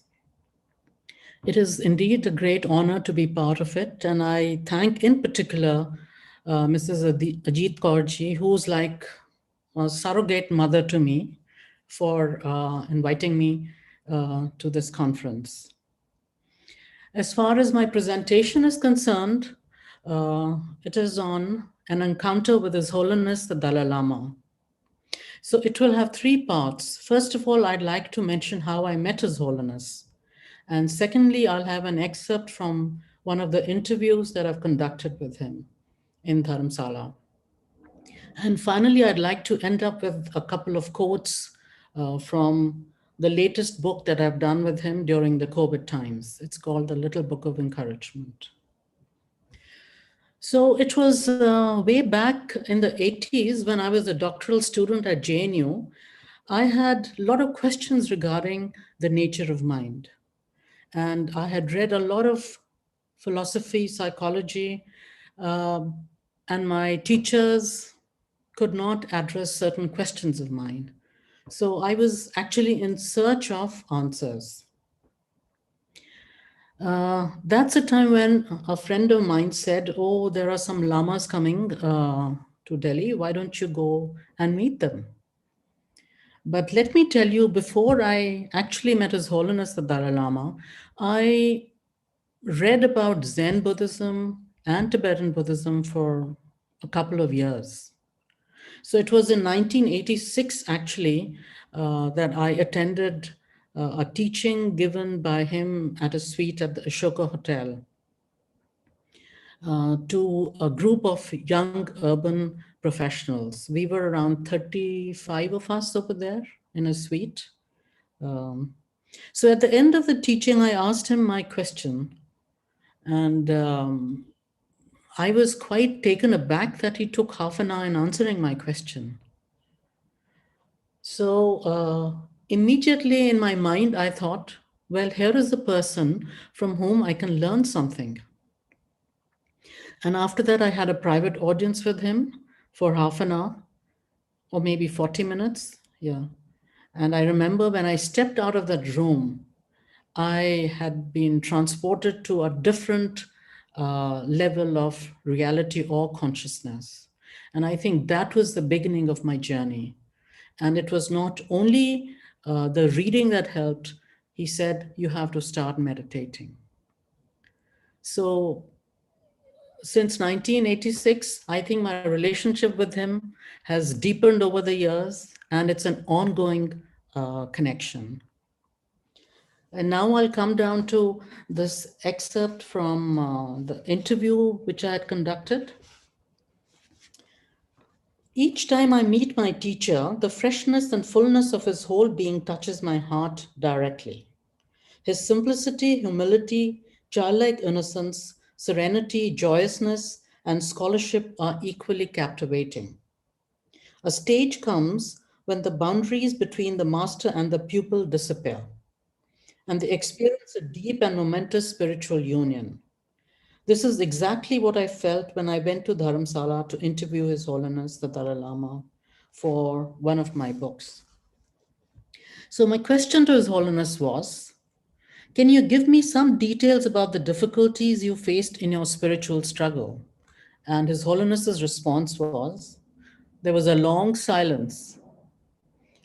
Then he responded, actually, I do not know how to say this. You see, according to Buddhist practice, basically there are 3 stages or steps. The first step or the initial stage is to reduce attachment towards life. The second stage is the elimination of desire and attachment to this samsara. Then in the third stage, there is the elimination of self-cherishing. During the 1960s, as a result of some sort of rigorous practice or analytical meditation about the negativeness of samsara and attachment to samsara, I felt there was a possibility of cessation, that is, nirvana. Of course, theoretically, I got some sort of feeling, and I think the desire to achieve nirvana was quite properly developed. However, at that time, I found it very difficult to practice infinite altruism, and altruism seemed to me a beautiful ideal. Then around 1967, I received Shantideva's teaching and went for further training and meditation. By the mid-1970s, somehow I was completely changed. Thus, I did not find it difficult to cultivate infinite altruism, which was a basic experience for me. Further, at least intellectually, I got some understanding of Shunyata. And that was a great help to realize the possibility of cessation. Although not true realization, that kind of feeling led me to develop the determination to achieve nirvana. Now, since the mid-70s, I feel that the only problem is the shortage of time and my position. Otherwise, if I have the opportunity to go to a remote area, then I almost have the confidence that I can develop these practices. At the moment, however, I have no real experience. Now, in the case of desire and regarding the control of anger, sometimes it is still difficult.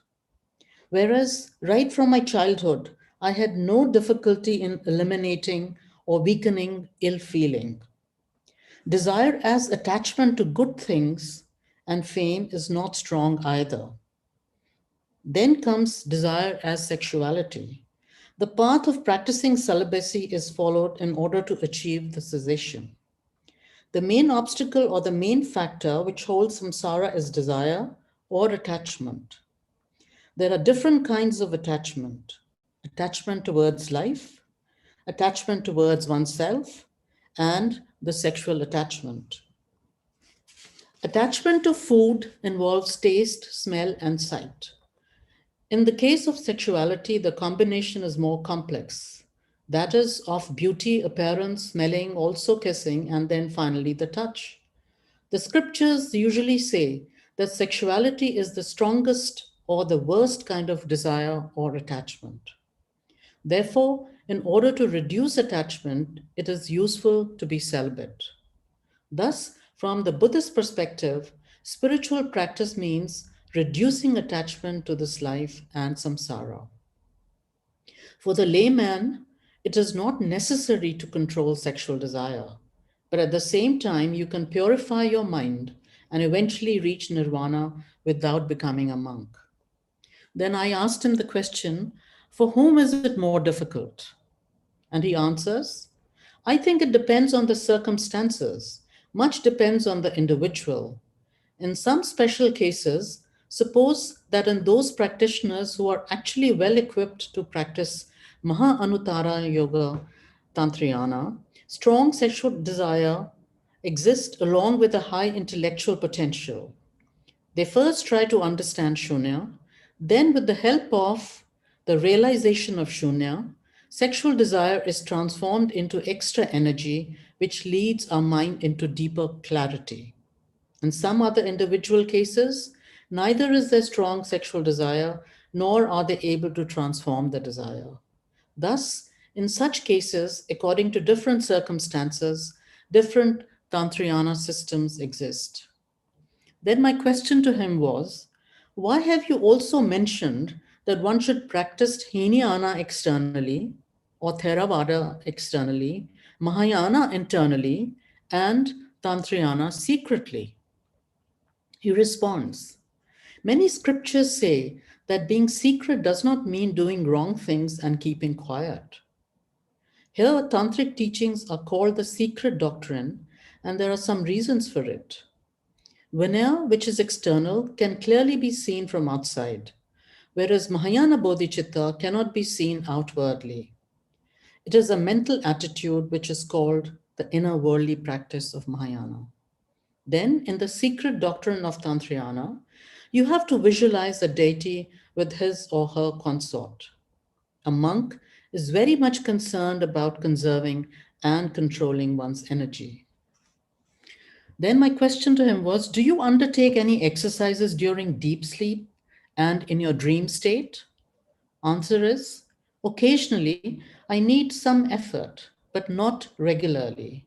Sometimes I do realize it is a dream state and I want to control it. Then my last question that I'm going to address now is, how do you conduct an exercise in pure consciousness? If neither language nor everyday experience can really communicate the experience of pure mind, how do you establish its validity? And His Holiness answers, unless you have some experience as a result of intense meditation for a duration of a month or so, you cannot know. Once in Ladakh, I stayed in a retreat for 40 days. There slowly my inner stillness increased.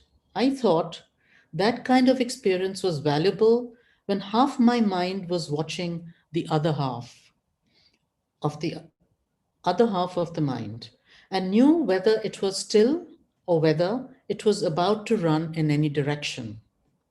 So that time I developed the confidence that if given a chance to practice continuously, I can achieve a certain state of mind.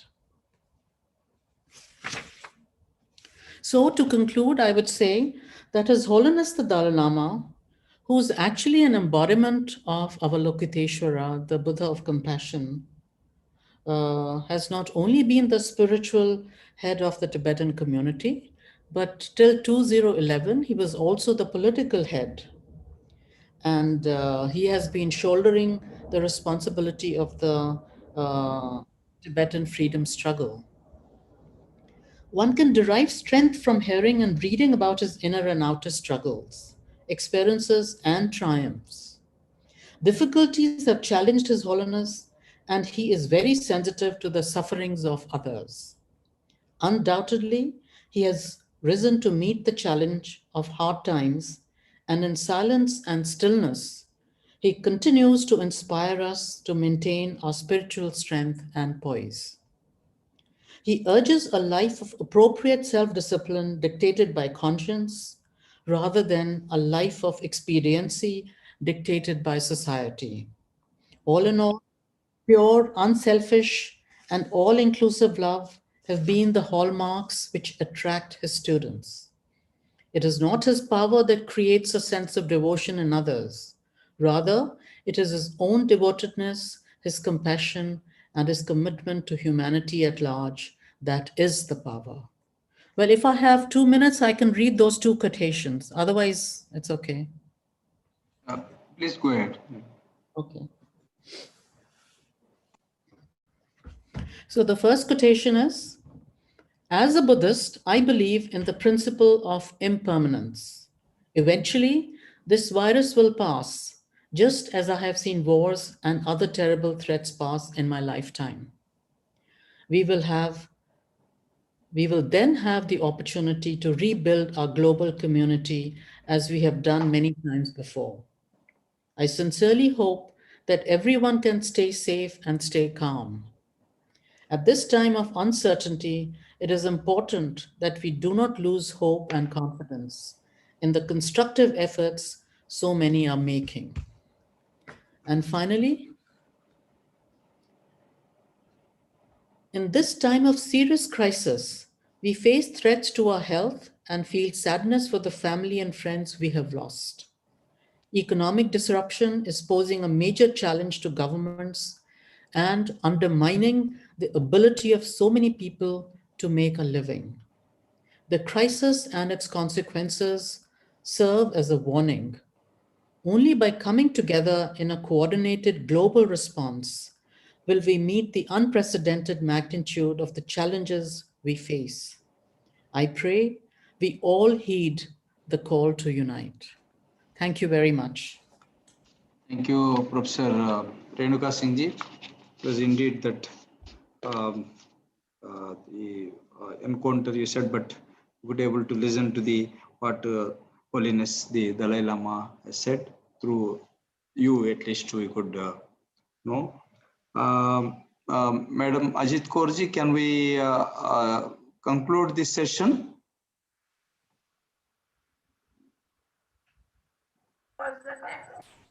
Yeah. Okay. I thank all the dignitaries who have taken part in the inaugural session, particularly the chief guest, Dr. Gopal Krishna Gandhiji, and also the president of SahityaAkademi, who has delivered the president's letters, and all the learned scholars, Reverend Dr. Buddhacharanji, Professor Ampa Nagarajaji, and also Professor Karantej Saruji, and Dr. Chiranjeev Singh ji, and Professor Renuka Singh ji. Thank you so much.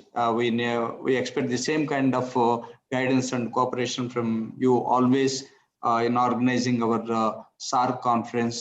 For last 3-4 years, we were collaborating. SahityaAkademi is collaborating with Madam Majid Kaurji of their Foundation of SAARC Writers and Literature. She is the guiding force for us, and we expect the same kind of support and guidance and your participation as well. And it is a very live and vibrant session, I should say. Now I am going to end this session, and our next session is going to start at 12:45. Sir, Chiranjeev Singh ji, do you want to say something, please? Yes, just a word with Gopal Krishna Gandhiji. Sir.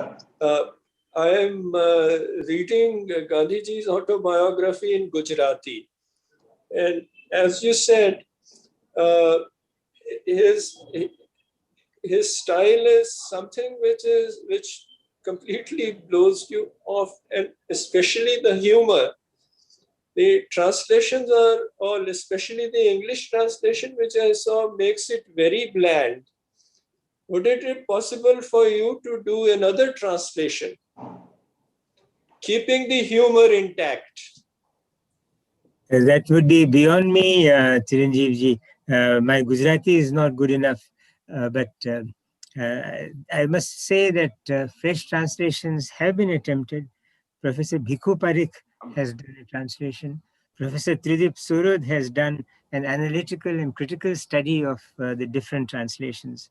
But if what you have said encourages people to read the Gujarati in its original and try to understand it through perhaps a publishing of the Gujarati original in the Devanagari script, which will make it easier for more people to read it, and perhaps in the Urdu Nastaliq script, which will make it easier for people to read the original in Gujarati, a great good thing would have happened. But thank you for your suggestion, Chiranjeev ji. I am deeply grateful. That's a good idea, to publish the original Gujarati in Devanagari script.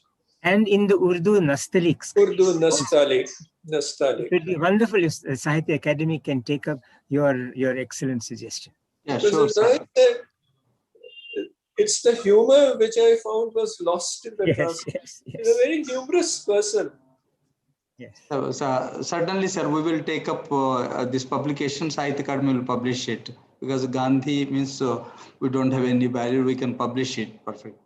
And thank you so much. Now our session is going to start at 12:45. Once again, thanks to all the dignitaries who have taken part in the inaugural session. It's a great thing that in spite of many health issues, Ajit ji is with us throughout.